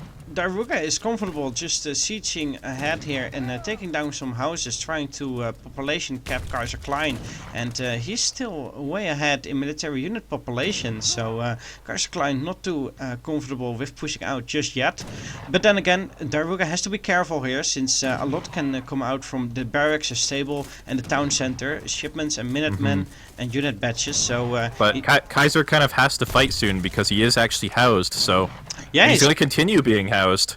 Yeah, and maybe another house is now going down, and that definitely means that Kaiser has to push out soon, or is not going to have anything. And there are the 6 Minutemen called from the town center, Yulan going forward, of course trying to snare the units, 8 crossbowmen out from the town center as well. It looks like a nice timing for him, but a little bit of an awkward positioning from his Yulan. The Puma getting good damage on them, and the Mason. However, with the DOPS actually zoning out the Puma, And you gotta remember, Minutemen also have a multiplier against Puma as well. This could actually be a good fight for Kaiser. It's a little bit tricky. Ulan's not quite getting to the position he wants. And with the reinforcing Coyote runners, this is actually starting to look good for diarouga. Still a little bit close with the town center fire in and the Puma now down. Coyotes, of course, not very good against Ulans. And there's another reinforcing batch of Mace Sultans coming in. So actually, it looks like Kaiser will be getting the better end of this fight by the skin of his teeth. But is it enough? He is going to be cleaning up some of these Mace Sultans. Possibly not all of them. These Ulans are very low HP. They will be going down now, forcing those crossbowmen to retreat. Well, and doesn't have any other units to speak of for the moment. Let's think about what the follow-up can be for either player. Diarouga already sent all of his military shipments so far, so he's going to have to train from pure resources right now. Kaiserklein is a little bit ahead in terms of villager population, but since Diarouga just sent 5 villagers, it's about even right now. And also the upgrades they have is a little bit in favor of Kaiserklein, but not too significant. So yeah, these Mace Sultan might be overstepping a little bit though. They are going to get caught by the Ulans, force these Puma to engage, get in range of the crossbows.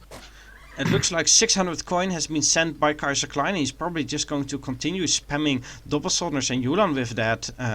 He doesn't have a lot of food in his base anymore, but he should be able to hunt this a little bit more towards his town center at some point and safely gather from there. Meanwhile, Diarouga is gathering right next to his town center and shouldn't be too afraid of raids just yet, but should be more afraid of just losing a head-on fight next to his warhead. Yeah, this is definitely a very close position for both players at the moment. Military population roughly equals, as well as villager population. I guess the question is, like, who wins later in Colonial? It is still difficult for Aztec to deal with cavalry, just because even though Puma do amazing damage against cavalry, they are pretty low hit points. However, with Dop Ulan, you don't really have a lot of ranged infantry to sort of pick off those Puma, so I don't know how effective this composition will be. It looks like Diarouga is, like, could be in a precarious position pretty soon. Not going to commit to pushing into that base just yet, looks like, but it looked like it could have been a good situation for Kaiser for a moment there. Looks like one gold mine has run out as well, switching some settler wagons to wood. Kaiser has got a big Yulan mass at the moment, and Diarouga only sitting on 10 Puma, which can potentially be... some of them can be picked off by the Doppelsoldners and the crossbowman mass that he's got left, and I'm not quite sure if it's really wise for Diarouga to push in at this moment, since there's a big Yulan mass waiting for him. Yeah, and the thing is, though, off this push, he did manage to confirm that that is the case, that Kaiserklein is not aging. Having seen that mass and the additional Doppelsoldners, 3 Dopp shipment now out for Kaiser, this is probably going to be the time to push for him. He knows that Diarouga has spotted that he's staying colonial, so he doesn't want to give Diarouga any more time to prepare for this timing. And it looks like Diarouga wants to go back for a little bit here, but is going to get snared eventually by this big Yulan mass, and now has to take a fight with everything he's got. The Puma are trying to get close to the Yulan, but most of them are actually getting caught by the Doppelsolders here on the left side of the fight. Yulan quickly going down by the big Coyote mass and the Puma mass, and I think Diarouga is doing a quite nice job here and actually holding his own in this fight. He's got a decent Mesa Hudson mass left, and without any Yulan, they're not going down. And Diarouga actually taking this fight. He had all of his units exactly where he wanted them. The Coyotes and the Puma right onto the Ulans, and the Mace Sultan just getting free fire off on the Doppelsoldner. So it gets a very nice fight there. There is some reinforcing Ulans coming in, getting onto the Mace Sultans, but there are enough Coyotes here that this is probably going to be totally fine for him. A couple Puma left alive still as well. And yeah, it looks like he will be cleaning this up. And off the back of this, as you said, Germany's out of resources in his base.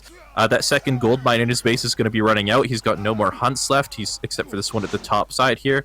It's worth mentioning that Diarouga hasn't scouted this half of the map at all, so he doesn't exactly know where the villagers are, but he is going to be finding them.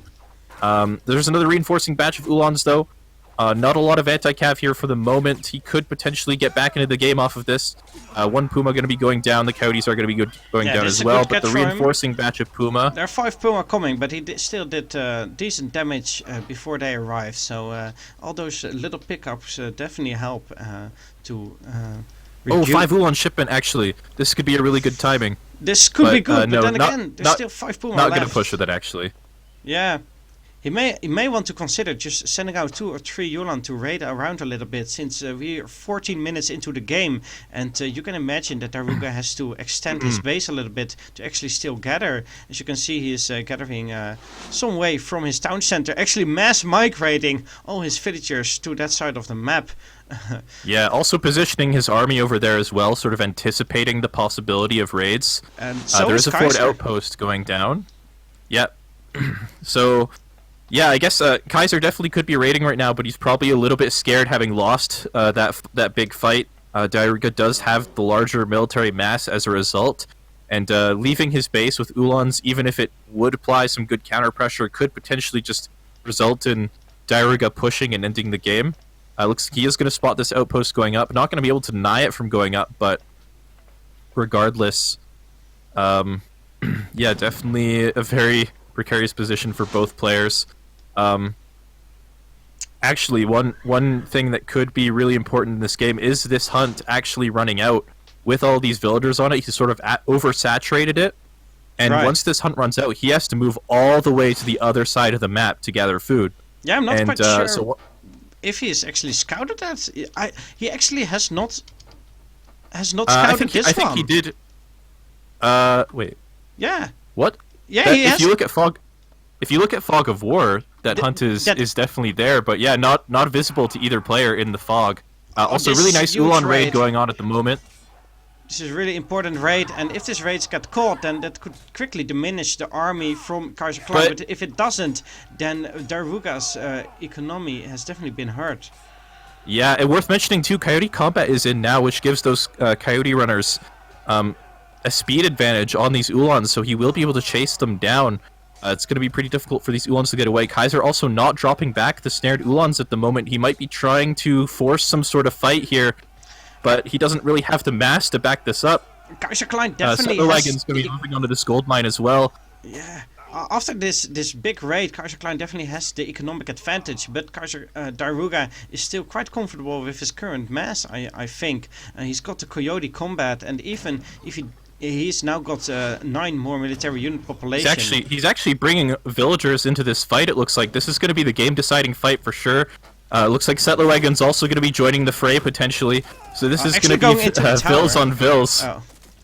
Yeah, so this is going to be vills on vills here. I think this is going to go well for Diarouga though. Definitely. The Settler Wagons are dropping relatively quickly actually, and yeah. Cavalry on Puma, not going to be the best situation for him. Looks like diarouga actually just going to gather up that hunt while he's securing this game with this last fight. Yeah, Kaiserklein definitely not happy with his performance here. This last fight was very fortunate for him. Diarouga having way more Puma than he could handle with those first Ulans. And yeah, that fight right next to his base went very badly for Kaiser as well. As went the other one next to diarouga's warhead. In the end, I think Kaiser was ahead in most of the fights just before it, but when the actual fight came, just diarouga positioned and microed his way out of it and secured the win in all those fights that way. Mm-hmm. Looks like we also have got another donation from some name I don't really remember anymore, so maybe Noel can quickly look that up. But we got another $2 donations saying thank you for casting edeholland and mighty Mitoe. So thank you a lot for your donation. Meanwhile, Noel has got some message for us. There are only 3 subscriptions needed to get a new emote on the channel. So if we want that 5th emote right next to the Guardian one and the Easy, the Somali and the Cowhacks, if we want that 5th emote, consider subscribing now and being part of one of the last 3 to get us to the next milestone. Looks like Kaiserklein is actually still in game, showing here on ESO. I'm already in the lobby, so perhaps he's still having a conversation with, well, maybe himself, since diarouga is already in ESO as well. Yeah, might just be trying to figure out exactly what diarouga's build was. We did see him complain that he couldn't scout or something earlier in that game. So just trying to figure out maybe what to look for next game. He did also see the villagers on the fire pit, so maybe wondering what that was about. But either way, we will be moving into the next game as he is now in ESO. Right, we're now in the lobby and going to see the 6th game, and this is potentially the last one. Diarouga is now up 3 games to 2, and if Diarouga wins another game, he is the winner of this series, and he moves on to the finals to battle on Heza 5-4-3-2-1 there. So this is a very important matchup, and Kaiser definitely has to win this one if he is to remain in the tournament and get a chance on some of that prize money. Colorado or Cascade range, yeah, as you said before, Cascade, and this is really a hard map for Germany indeed, like Kaiserklein is now mentioning.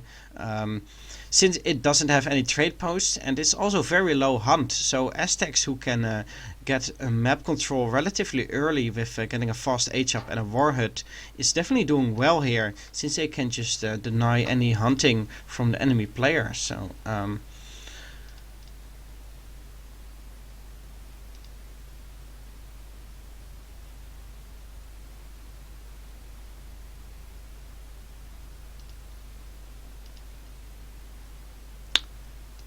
alright. Diarouga actually giving advice to Kaiserklein here. I'm not quite sure if he genuinely thinks that this is a good strategy, or if he just wants to troll, or he tries to tilt Kaiserklein. But this is something I have seen before, getting the Nootka trade post. So he may actually be serious about it. Ladies and gentlemen, we're going to see the 6th game here in the Diarouga versus Kaiserklein series, played on Cascade range. Do we even have to check the map here? I mean, we're going to see low hunt anyway, but well, we shall see what gets created. Yeah, from my experience anyway, this map tends to be fairly consistent with its spawns, so it should be alright either way, but we'll double check just in case somehow someone ends up with 1 hunt on their entire half of the map. But yeah, I imagine there won't be any issues, most likely. And yeah, as you said, this is going to be a difficult game for Germany to win on this low resource and low, or non-TP map. We'll see what he chooses to do about that. I unfortunately didn't pay attention during the loading screen, but did it say that there were Renegado on this map? Because that is something that we know Kaiser is known for doing. Yeah, Kaiser is known for using mercenaries, or technically outlaws, in the Second Age with his saloon as Germany. So maybe we will see some kind of alternative strategy, so to say. Anyway, we're going to see a quick 40 wood pickup by Kaiserklein here, and all the other treasures here are all small ones. So the maximum resources you can get, I believe, is 50. So there's either 50 food, or 40 wood, or 30 coin, and all treasures here only have 1 guardian or none of them. So the early game is not really that interesting. It's more about the scouting pattern than that it's really about treasure contention, since the maximum amount of resources you can get is low, and there are not really a lot of guardians either.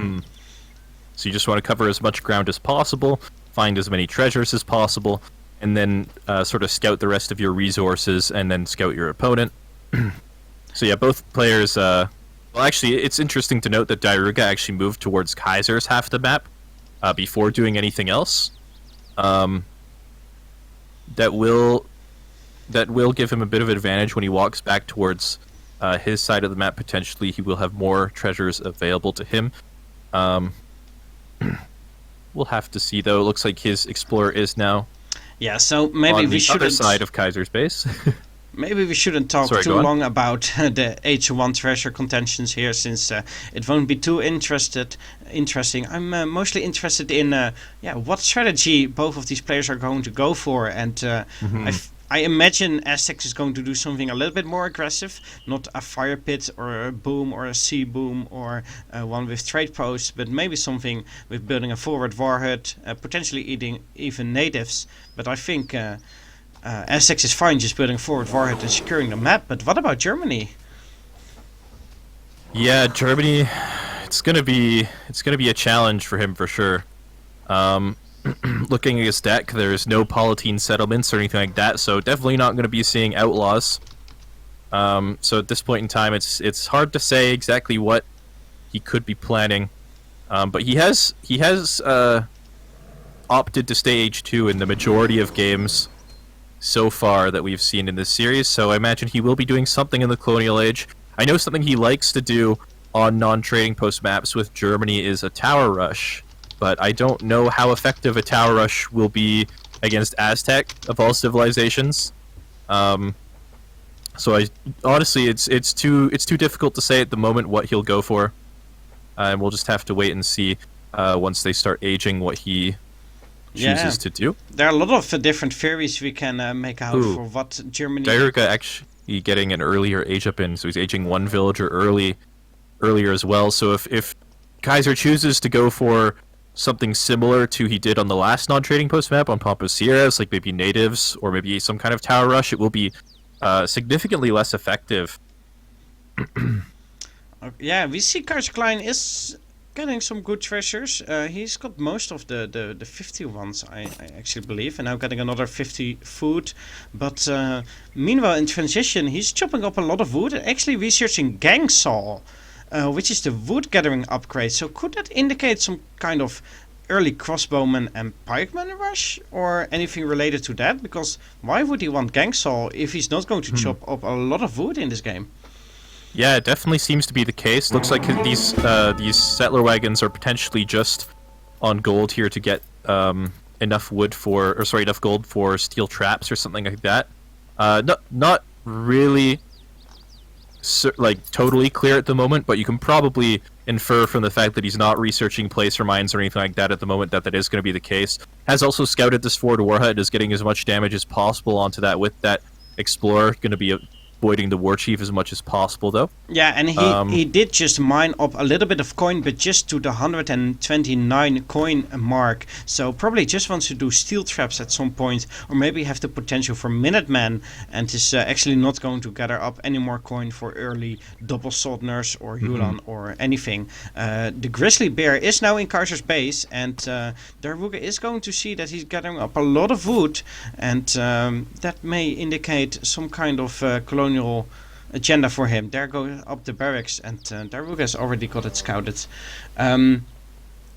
Before the actual fight starts, I want to call out one big donation. We just got $25 from a guy called How to Talk. Please help. Well, we have heard you, and thank you a lot for your $25 donation. Helps us a lot. He's saying Hazza 5-0, so probably rooting for Hazza in the finals here. Yeah, the winner of this series will, of course, go on to the finals against Hazza. That being said, though, 5 Puma are now out on the map, going to be getting onto this market at the very start of this game. Could go down very quickly. Let's see what he has in queue. There are crossbows in queue. 3 settler wagons coming out as well. Yeah, 3 settler wagons, so no 700 wood, so he's not immediately committing to full-on wood and food gathering, but first sending that powerful 3 settler wagon shipment, which of course is equal to 6 villagers. A very one of the best second age shipments if you send it early on. So trying to improve his economic stability a little bit before actually making a lot of units, but that does give Diarouga a little bit of a window here. Let's see if he can do some damage. Yeah, for sure. 9 crossbows now after he's lost one here are out, but not going to be able to fight. This is going to be enough to dissuade the units from sieging down the market. Not a super important building either way, so diarouga shouldn't be too upset about not getting that down. It will deny him a little bit of experience, though. Yeah, so for the moment, no market or anything out yet for diarouga either. Just kind of committed to this aggressive sort of play. No 5 villagers or anything like that.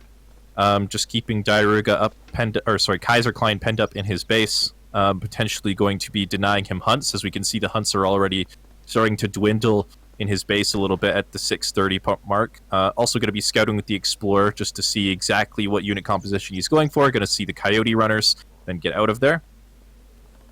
And yeah, I guess moving forward in this game, sorry for cutting you off. Yeah, moving forward in this game is going to be definitely challenging for Kaiserklein. There is a 9 Mace Holton shipment out now, so this is potentially going to be go time for him. There might be enough crossbows out here. I wish Kaiser would gather up 150 coin, because if the market goes down at some point, he cannot quickly trade some resources to get out enough coin for Minutemen. So I think... Oh, that settler wagon! Oh, settler wagon going down. That's 2 villagers already down for Kaiserklein. He won't be too happy with that. He's not going to have Minutemen. He's not going to have a market to trade. So the army he's got now is what he has to use in this upcoming fight. He's doing decent damage with his crossbowmen though. And there's still a nice wall built by these houses and the trees. So he's not in immediate danger right now, but diarouga is definitely looking good in this game so far. It looks like Kaiser even Worth calling back though, to Ulans that were raiding and actually didn't find or killed any villager. Yeah, worth mentioning though, on that Pampas Sierras game, we saw diarouga go for 3 warrior priests instead of 700 wood first. And as a result, he was very far ahead in shipments, but this time around he did not actually go for 3 warrior priests, so that shipment advantage is slightly mitigated. So diarouga is like pretty all in on this pressure at the moment with these unit shipments. And so that Kaiser, despite losing those villas, does have an economic advantage. Never mind, there's a 5 villager shipment, which does tie up the villager population. And with the hunts running out, this could start to be a little bit of an issue for him. Yeah, the next hunt is probably going to be this one. He has scouted that, and it's not too far away from his town center, but still he needs to actually get out of his base to gather up those deer, and he's not going to be too comfortable doing that. 600 woods down the floor, going to push out even more. I didn't even notice he actually has a second barracks, so not going to be emphasizing the Ulans as heavily as he had in previous games. Getting caught a little bit though. But not too big of a deal, it looks like. Those Ulans are pretty important, though. They're going to be what enables him to engage some of these fights. Pike's also stepping out of position just a little bit. Yeah, and Kaiser... But the crossbow mass, he does have a crossbow advantage at the moment. Exactly. So he could actually just continue fighting this. Where diarouga was sending 5 villagers to increase his economy, Kaiserklein was just sending 700 and 600 wood. And now Kaiser does have a military advantage, so it may be a chance for him to push out. But then again, is he really going to want to push out next to the war hut? Or does he just want to keep on booming and staying in his base? Yeah, I mean, he has to leave his base pretty much in the next minute or so, right? He's only got these 2 elk left to actually make that 1 elk with a handful of resources left in it. Looks like he did just send a shipment, probably going to be 3 dops or 3 or 5 Ulans, something like that, for some kind of timing. Going to be waiting for that most likely before he pushes out. But he definitely has to consider making something happen soon. And you know, once now that he's committed to these 2 Raxes, and now that diarouga has sort of spotted the heavy crossbow composition, it's actually going to be 8 crossbow shipment, has spotted the crossbow heavy composition, he will be emphasizing coyote production a lot more heavily than in previous games, which could be pretty good for him in these fights. Getting a nice pick with those crossbows. Also could potentially get this house down, which could give him a little bit more of a window, as diarouga is actually housed at the moment.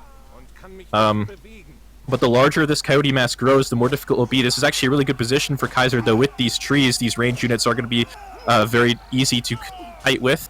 Walking forward a little bit, though, a little bit miss micro, but overall, this position is still very, very good for Kaiserklein. Yeah, the Coyote having a real hard time to actually get in touch with the crossbowman. We do see a little bit of a lag spike, and Kaiser already mentioning it right there and then, since that really doesn't help with all the melee units that they have. I'm not quite sure where these lag spikes come from. I'm not dropping any frames, luckily. But Kaiser having a real nice position behind this tree line here, and basically really nice fight. Basically saving all his crossbowmen. Diarouga already calling GG. 48 crossbowmen left. We need to... Yes. Yeah, Kaiserklein not too happy with the lag either. If this lag continues, we may have to drop one of the casters. Okay, it looks like Mitoe is going to leave. Yeah, I'm on another continent, so I should probably leave. Can you screen share on Discord without causing lag, do you think? I think I should be able to do that. I'm not quite sure. Yeah, we can try that just to see if that works out okay. But yeah, as long as I'm not in the game, hopefully it will be all right. Being on another continent is probably like an extra 100 ping. So. Right. Okay, let's see if I can turn on screen share. I'm not quite sure if I've done that before, but. Can you do that in the web browser, or just do you have to have the native Discord application installed? Pardon me? Can you screen share in the web browser Discord? No, I think you need the application for that. Right. Do you not have it installed? I do, but I'm not quite sure if I've got the sound configured right. I will try to manage to do that. It's downloading updates now. We can take a couple of moments to try and get that set up. Yeah, but then again, these players definitely want to move forward with the next game, since it's already getting late where they live. It's 11 in the evening right now. Well, knowing Kaiserklein, that's not all that late. Late for him is like 8 in the morning, so... Well, perhaps, but last game you already said, let's move on. Let's see if I can make it happen. Okay, are you seeing it? I can see it. Can you hear me? Yeah, I can hear you. Okay, perfect. Wow, that went way too easy. Okay, ladies and gentlemen, tell me in 2 minutes if the sound and video is okay, because I have no idea if the sound is still configured the same as it was in the previous game. So tell me in the chat, please. Tag me if there are any problems. Meanwhile, I'm clicking into the 7th and last game of Kaiserklein versus Diarouga. It's 3 against 3 right now, so this is match point for both of them. Whoever wins this game is going to be the winner and is going to be moving on to the finals and battling it out against Hazard. Mitoe, can you see the screen at all, or is it really bad quality? It's not the greatest quality, but everything is totally visible, totally readable, so we are good to go. Oh, well. Resources look good as well. Florida always has plenty of hunts in range of your town center, so no issue there. And yeah, looks like everything is good to go. It is going to be a food start, so not going to be buying any wood or anything like that for an early TP. But they will potentially still get hunting dogs off of this early market. Yeah, exactly. So a fire pit going up for Diarouga, and of course they're both going to be researching hunting dogs if they have the ability to do so, because they start with a free market. So getting hunting dogs is a very easy option as opposed to not having a free market. Looks like 120 coin being taken by Diarouga if Kaiserklein is not able to intercept it, and I don't think he is. Yeah, but the Explorer is very low HP, so he will be able to get a lot of free damage onto this. Gonna get the snare off. The Blowgunner is gonna be doing damage to him in the meantime, but it is definitely better for him to get damage on this Warchief than it is for Diarouga. It looks like he's actually trying to block with the Blowgunner to try and get rid of this snare, but Kaiserklein doing a good job of walking forward in between each swing. Unfortunately missing the block there, but he is close to the town center now, so Kaiser will be forced to crack shot that Blowgunner and possibly retreat. No, he's going to walk into the base actually and force the villagers to garrison if he really wants to save this Warchief.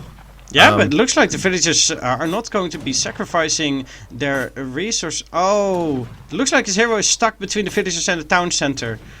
Just garrison the villagers. Just garrison one of these two villagers, and there it is going down. But he loses the war chief. That's huge. That's 100 XP over to Kaiser. Actually gives him his first shipment as well, and is going to deny a lot of scouting, a lot of sheep and treasures. This is actually a huge pickup for diarouga. Or sorry, not diarouga, for Kaiserklein. Yeah, definitely. This is a very important one, and definitely one diarouga is not very happy with. He did get that 120 coin early on, but he can use that on his market. But it was definitely not worth it getting his hero killed for. This means Kaiserklein can now roam around the map and take every treasure without being scared of an enemy hero coming in. He's now taking a first scout, and with that he's probably going to scout the entire map, getting more treasures, and of course getting a trade post in transition. Yeah, diarouga is saying it would have died anyway, and that is true, but it's still unfortunate how it went for him, and not something he would be too happy with. Potentially he could have garrisoned enough villagers to maybe kill Kaiserklein's explorer in turn, but difficult to say for certain. Either way, definitely ended up being really good for Kaiser. So now with the native scout, he's going to be able to pick up all of these sheep that spawn around diarouga's base. Also going to be able to keep tabs on what diarouga's up to later in the game, so probably not going to get mind-gamed as hard as he did on Mendocino as a result of that native scout. So yeah, things are definitely looking very good for Germany at the moment. However, diarouga is almost up to the colonial age now. He will be getting that war chief back up. It looks like it's already up. So he is not totally out. It did die early enough and close enough to his base at least that he will be able to do some scouting if he chooses.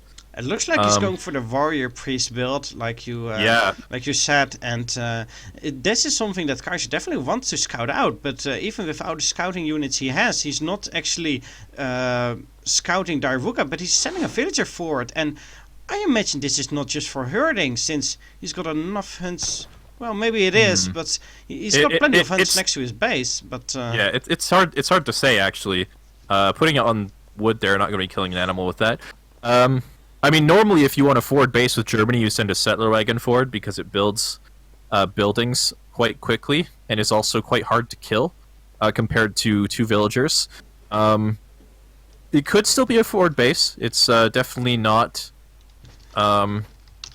clear at the moment. Looks like the native scout isn't the Aztec base, so he is going to be scouting the villagers on the fire pit. He will likely come back and check that again just to confirm, or hopefully he will, as a result of what happened on Mendocino. But he does know that something is up at least. We'll see if he chooses to drop a second trading post like he did on Mendocino. Yeah, looks like he does go back in, does confirm that is the case. So he knows exactly what diarouga is up to this time around. Going to be dropping a second trading post, gathering some gold. So he's going to be doing a little bit of a greedier style of build, perhaps maybe some sort of semi-fast fortress with a early fortress timing or something. Yeah, could potentially be good for him. I'm quite excited to see them executing both a build they're very comfortable with. Of course, diarouga going for the 10 warrior priest boom and being comfortable with getting a lot of XP, but then again Kaiserklein getting 2 trade posts and getting out a lot of XP to send powerful Germany shipments. So I like how they're both countering each other's build with getting a powerful boom on their own, and we have to see who's most comfortable in the Fortress Age, I think, because I think that's where this game is headed. And of course, Germany may be reaching the Fortress Age a little bit faster because of the politician they can age with. But then again, Aztecs may be a little bit more comfortable with their third age compositions. Let's see what they can make of it. Mm-hmm. 2 Ulan's going to be into the base here, just going to be keeping tabs on what diarouga is doing, along with this native scout, potentially picking off a villager here as he's a little bit far away from the town center. But no, warrior priests very strong actually at dealing with those Ulans at the moment, and even losing one is pretty easy to replace. So those Ulan's not going to be overly effective. He is potentially going to spot the wall going down with them at some point, though. No, actually going to accidentally attack the pirate. So we'll be taking a little bit extra damage there, forced to walk up next to the Puma, not going to get caught. But, yeah, a little bit of miss micro there. Definitely. Just looking at... Yeah, just looking at Kaiser's base, looks like he is going for 3 settler wagons, 700 wood, sort of economic fast fortress. Yeah. Does he actually... What are those units in the middle of the map there? Is he building a forward base? Okay, it's a He's forward building tower. an outpost, yeah. So he's now going to H2, the third H, in just a few seconds. And 30 seconds later he will have reached the fortress H. And he already has 1 shipment stacked up, as you can see here in the top of the screen. So by not sending 700 coin, he is aging a little bit later. But it means that he's got an extra... shipment once he reaches the third age, and diarouga is still quite far from aging up. He has to gather up his 600 coins still, and then age up with a slow age politician, one that takes 60 seconds, I believe, or 90 seconds. 110 seconds. 110 seconds, yeah. So definitely going to be a slow age up for him, and maybe Kaiser's actually quite in a good position by then. He's got the tower up, he's got a stable up. Decent market upgrades on his villagers, and already got a shipment. And 2 trading posts as well. Yeah, exactly. So, and with this forward shipment point, that's going to mean that the pressure is going to be coming about 20 seconds more quickly, as well as those units don't have to walk across the map to get there. Also, just the presence of those Ulans forcing a little bit of dancing time for those warriors. Not a super big deal, but, you know, everything counts, and those warriors will be depleting in hit points slowly over time. They will be enough to prevent these Ulans from sieging the wall, however. But the Explorer could potentially start picking them off. 8 skirms out for Germany. Those warriors actually picking off this hero if Germany isn't careful here. Which is not a huge deal, but still a nice pickup by diarouga, getting some extra experience. Yeah. Okay, so there's still, you know, just over a minute probably for Kaiser to try and punish this build. Potentially a little bit longer, as diarouga may need to get out some Fortress Age units to really deal with this pressure. But he is now into the base, onto the warriors.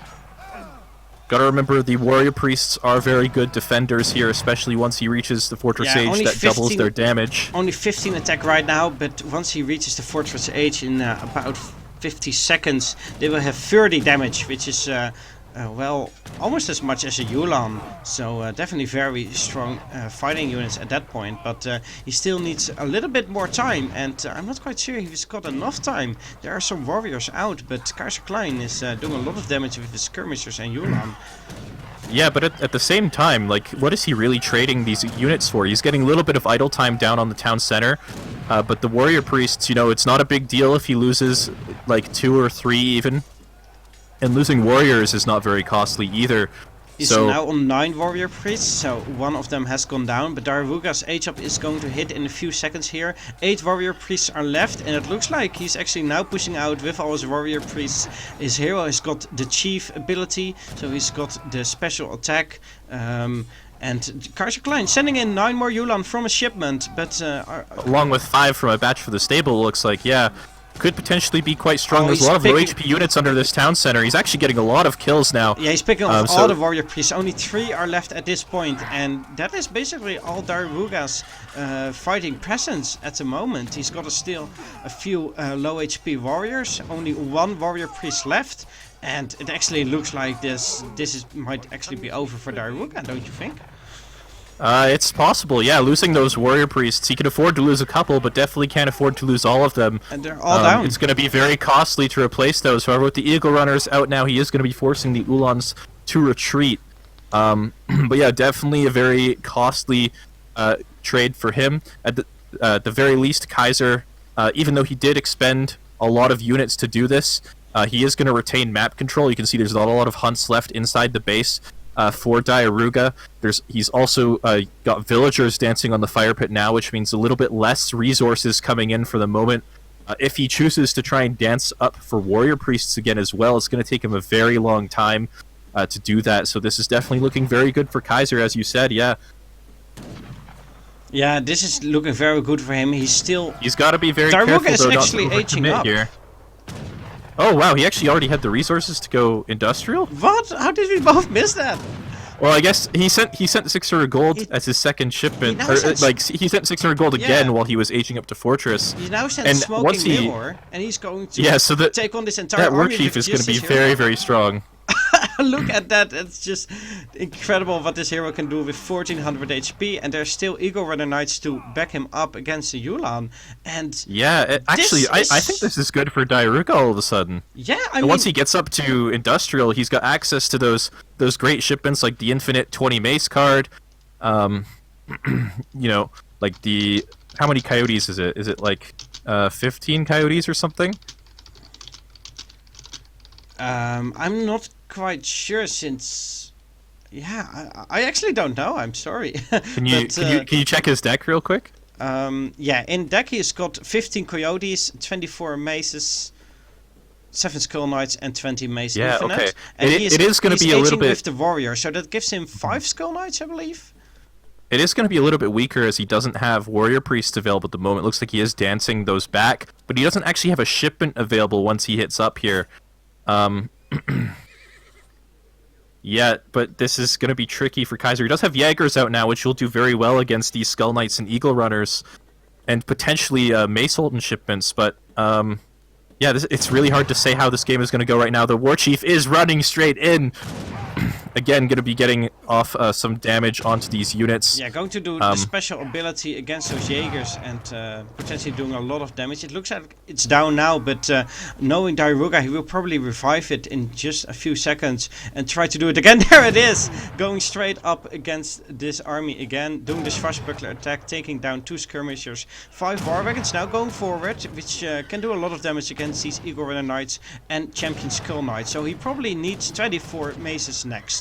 I think Jeez, that Explorer is strong. yeah, it's unbelievable. More than 3000 HP.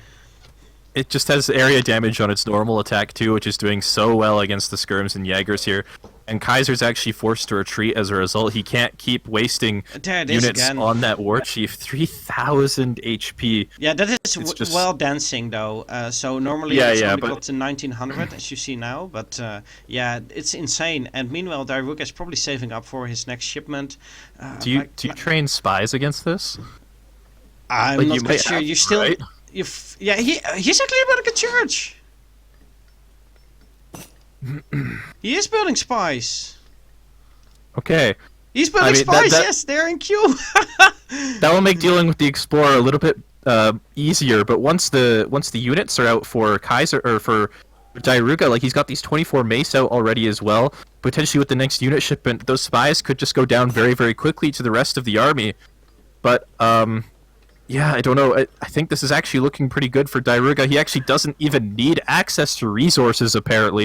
He just needs access to this fire pit, and he can just defend all day. It seems like. Yeah, it's unbelievable what what Diarouga does with just so little resources. I mean, he's got half the economic power of Kaiserklein. He doesn't have any Huns in base left, just 2 almost dead deer. Like, how is he going to keep being alive? I don't get it, but for some reason he's still alive. He's now sent 24 Mason Halton, which help him a lot against the big war wagon spam from Kaiserklein. And next up is probably going to be... We have one of the other shipments, 20 maces, 7 skulls or 15 coyote runners, depending on what Kaiserklein makes. Looks like we're going to see an engagement now, maybe even switching to the hero dance again. Let's see if Kaiserklein can actually make something of this 90 population army. 3 spies actually going in as well, and they do huge damage against the hero. I think 400 damage. Yeah, it's 5 times 20 against his hero. Damage. So it's going to go But down. it in is few very, hits. very fast, so he can kite back pretty easily, pick it off with the with the Mace Holton, and they actually turn out to not be super effective here. And yeah, this is what I honestly am not sure what you do as Kaiser here. Do you have to? No, I guess you can't invest in cannons either to try and get some siege here, because that War Chief will just run at you with his 3000 HP and Just one shot all of swashbuckler. your cannons. Yeah. Yeah. I'm not quite sure. On the one hand, I think Kaiser is not super uncomfortable right now. I mean, his economy is superb compared to the Aztecs one. He's now sent 100,000, 100,000. He sent 1,000 wood, so he might be adding in another trade post, or maybe stagecoach finally, or another town center, or military production buildings. That 1,000 wood can definitely help him a lot in keeping map control. I mean, like. But what is Diarouga going to do if he gets another 10 minutes? He's just stuck in his base. He can't even gather.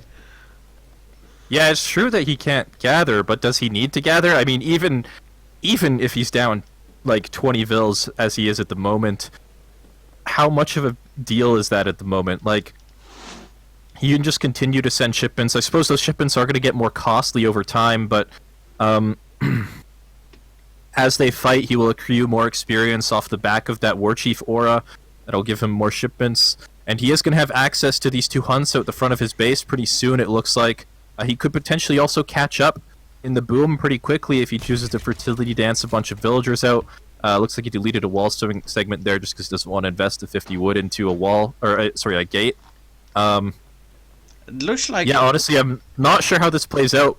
Kaiser's army is looking rather strong at the moment. It is. Kaiser has now added 3 more spies in stealth mode, so he's learned from last game. 20 maces are now just out for Diarouga. They have been upgraded to champion status. So and it looks like Diarouga's also dancing for Skull Knights as well. Yeah, and if you look at it in terms of military population, Kaiser is way ahead, but the Diarouga units are more upgraded. The Skull Knights auto upgrade, and this hero is worth easily 20 population. So yeah, so this is actually quite an even fight. Did Kaiser happen to drop an arsenal off the back of that 1,000 wood shipment? Does he have counter infantry rifling for these Skull Knights by any chance? It looks like he does have an arsenal, as there is the cavalry HP upgrade going in. And if he has counter infantry rifling, he does. Okay, so he can deal with these Skull Knights pretty effectively. They're pretty slow units, definitely pretty awkward for him to use. God, that war chief is so obnoxious. Gonna be just standing right up again with almost full HP off the back of that heel dance. It's unbelievable. And this positioning is really, really awkward for Kaiser. Those Ulans can't get a good position onto those Mace Haltons, and that war chief just keeps dealing with these skirmishers. And honestly, I think Diarouga's won off the back of this. This fight the Skull Knights are in a precarious position now. They are getting picked off by the skirmishers. Picked off by the Ulan as well. So this is not totally over yet, because those Motion Haltons now all down to the Ulan here, and this is really hard. Yeah, and to I guess at the end, I guess after the smoke is cleared, Kaiser still has map control. Exactly, he's got the second town center up for a while now. He's got a huge economy compared to Diarouga, and Diarouga already spent his best shipment, the 24 maces, now getting 20 maces out again. He may just want to go straight back in again. I mean, he can just keep reviving his hero. He's got 4k HP. The hero is like an infinite supply of Mamelukes, dude. It's insane. Yeah, 30 attack with 2 areas, so that's basically like 50 attack. And 4k HP if you're dancing on him. But the dancing is of course not for free. He's got 15 he basically villagers. It's true, it's not for free. He could be war dancing instead or something like that. But it's just... What would you rather have? Would you rather have a Mameluke that just keeps dying and respawning every 5 seconds? Or would you rather have a... I guess it's more like 2 Mamelukes with the damage it does. Or would you rather have... Yeah, it's a big Mace Halton mass. Would you rather have a War Dance? Yeah, well, of course this War Dance also means that his hero is alive during the fights, giving him a ton of XP, because 20 maces just sent back to back. If you look at the timestamps, it's 40 seconds after. It's literally back to back 20 maces, and now the military population is even, but Kaiser's units are just less upgraded, and he doesn't have this insane abusable hero. What a crutch! I mean. And you gotta remember too, this hero was actually already nerfed in yeah, it's nerfed. in EP as well. Like, Normally, when your hero dies in cover mode, it stays in cover mode when it revives. That is not the case at the moment, and it's still nearly unkillable, as like regardless of that. Yeah, I mean, Kaiser is getting a fair trade again with Yulan on Mesa Halton, but still... Is he though? This war chief is just cleaning up the Yeah, that's the skirmishers. There's thing. not a lot of Ulans left. It's his hero which is doing all the relevant damage and tanking the relevant damage, and even when those mesas are cleaned up, we're going to see another batch of 10 here, and maybe we'll see another 20 being sent in just a minute. I mean, it's... Yeah, it looks like another batch of Ulans coming out, and... I honestly I don't know how this game is going to go at the moment. Kaiser's up 33 settlers. I think Kaiser should be able to H up at some point. But maybe these fights are just so cost effective for Diarouga though. Kaiser's only going to have gold mines for so long. You can see on the eastern or western side of the map. But gold mine has just ran out. His Yulan are now insanely upgraded. They have got the arsenal upgrade, the veterancy, cavalry combat, and cavalry hit points. So they are definitely very tanky, and I think if this continues like this, in the end there will be a point where Diarouga won't have shipments all the time. But maybe I don't know though. He gets so much experience from these fights, like way more than Kaiser does. Okay, so now there are 5 Skull Knights coming in. Let's see if they can do the relevant damage against these Yulans, since that's where it's all about. Yeah, they're insane against cavalry. They have like 120 HP. They kill a Yulan in almost 2 hits. It's the Skull Knights are insane as well. I mean, they are auto upgraded to the guard level, the champion status. But then again, I think Kaiser is going to keep spamming units on, and I think Kaiser is going to come out ahead. It's possible that his economy is good enough at this point. You can see Diarouga's villager population has actually not changed for a long time. So he's not actually gathering enough food to continue villager production consistently. So off the back of this, it does look like Kaiserklein has managed to finally stabilize here and hold this forward position, which does mean he gets access to these gold mines, potentially to Hunts as well, and that might be enough to potentially win him the game. Those shipments, of course, as you said, are getting much more expensive for Diarouga. They do cap at a cost of 2,500 XP each. Can you actually check how much XP he needs for that next shipment? How can I check hover that? Hover over the bar. 1,000. He needs over 1,000 XP. Okay, so and that's just under halfway. So he's probably still like 4 or 5 shipments away from maxing out the cost on those shipments. But yeah, it is going to get definitely harder and harder for Diarouga from this position. Somebody is suggesting in the chat that Kaiser should just go into Diarouga's base with like 10 Yulan while they're fighting at his forward base, because that hero can be at 2 places at once. And it's true, but the dance is pretty big. But can you actually do that though? Because he's been dancing for Skull Knights this entire time. The Skull Knights will just potentially get onto there. It looks like spies are out now to deal with the war chief. And Kaiser does manage to beat the fast industrial, and geez, that explorer is so insanely strong. Well, yeah, they're both saying that they have played very badly. Even halfway the game, Kaiser said, "I'm so bad," and Diarouga said, "I suck too." And now again, reinforcing that statement. Of course, they played phenomenally, and they did a really great job, but maybe not up to their own standards. Those spies running in, killing that hero, is a perfect way to end this game and end this series, I think. Yeah, I mean, this is probably one of the only situations you would actually realistically want to train spies as a straight-up counter unit to something. They're still so weak, though. Like, they only have 150 HP. They drop like flies to Mace Holton. But, yeah, I don't know. That is just really scary build from Diarouga, to be perfectly honest. If he had more resources in his base, or if that timing had just done like slightly less damage to Diarouga, like imagine how much harder that build would have been to deal with.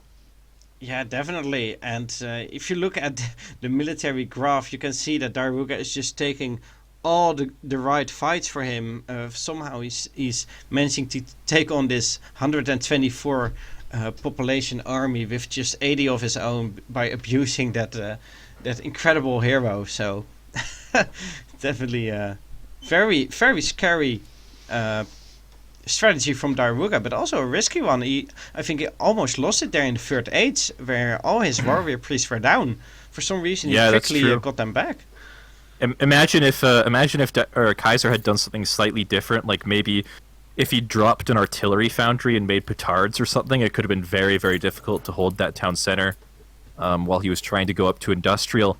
But yeah, but either way, definitely good on Kaiser for holding the push there. I swear I thought he was going to lose the fights multiple times as a result of that hero. But yeah, well played from Kaiserklein overall in the series. Definitely not the cleanest series ever. Very, very close. Very interesting and exciting games. And so yeah, Kaiser will advance to the finals against Haza 5-4, 3-2-1. It will be German versus Spain. Should be a pretty interesting series.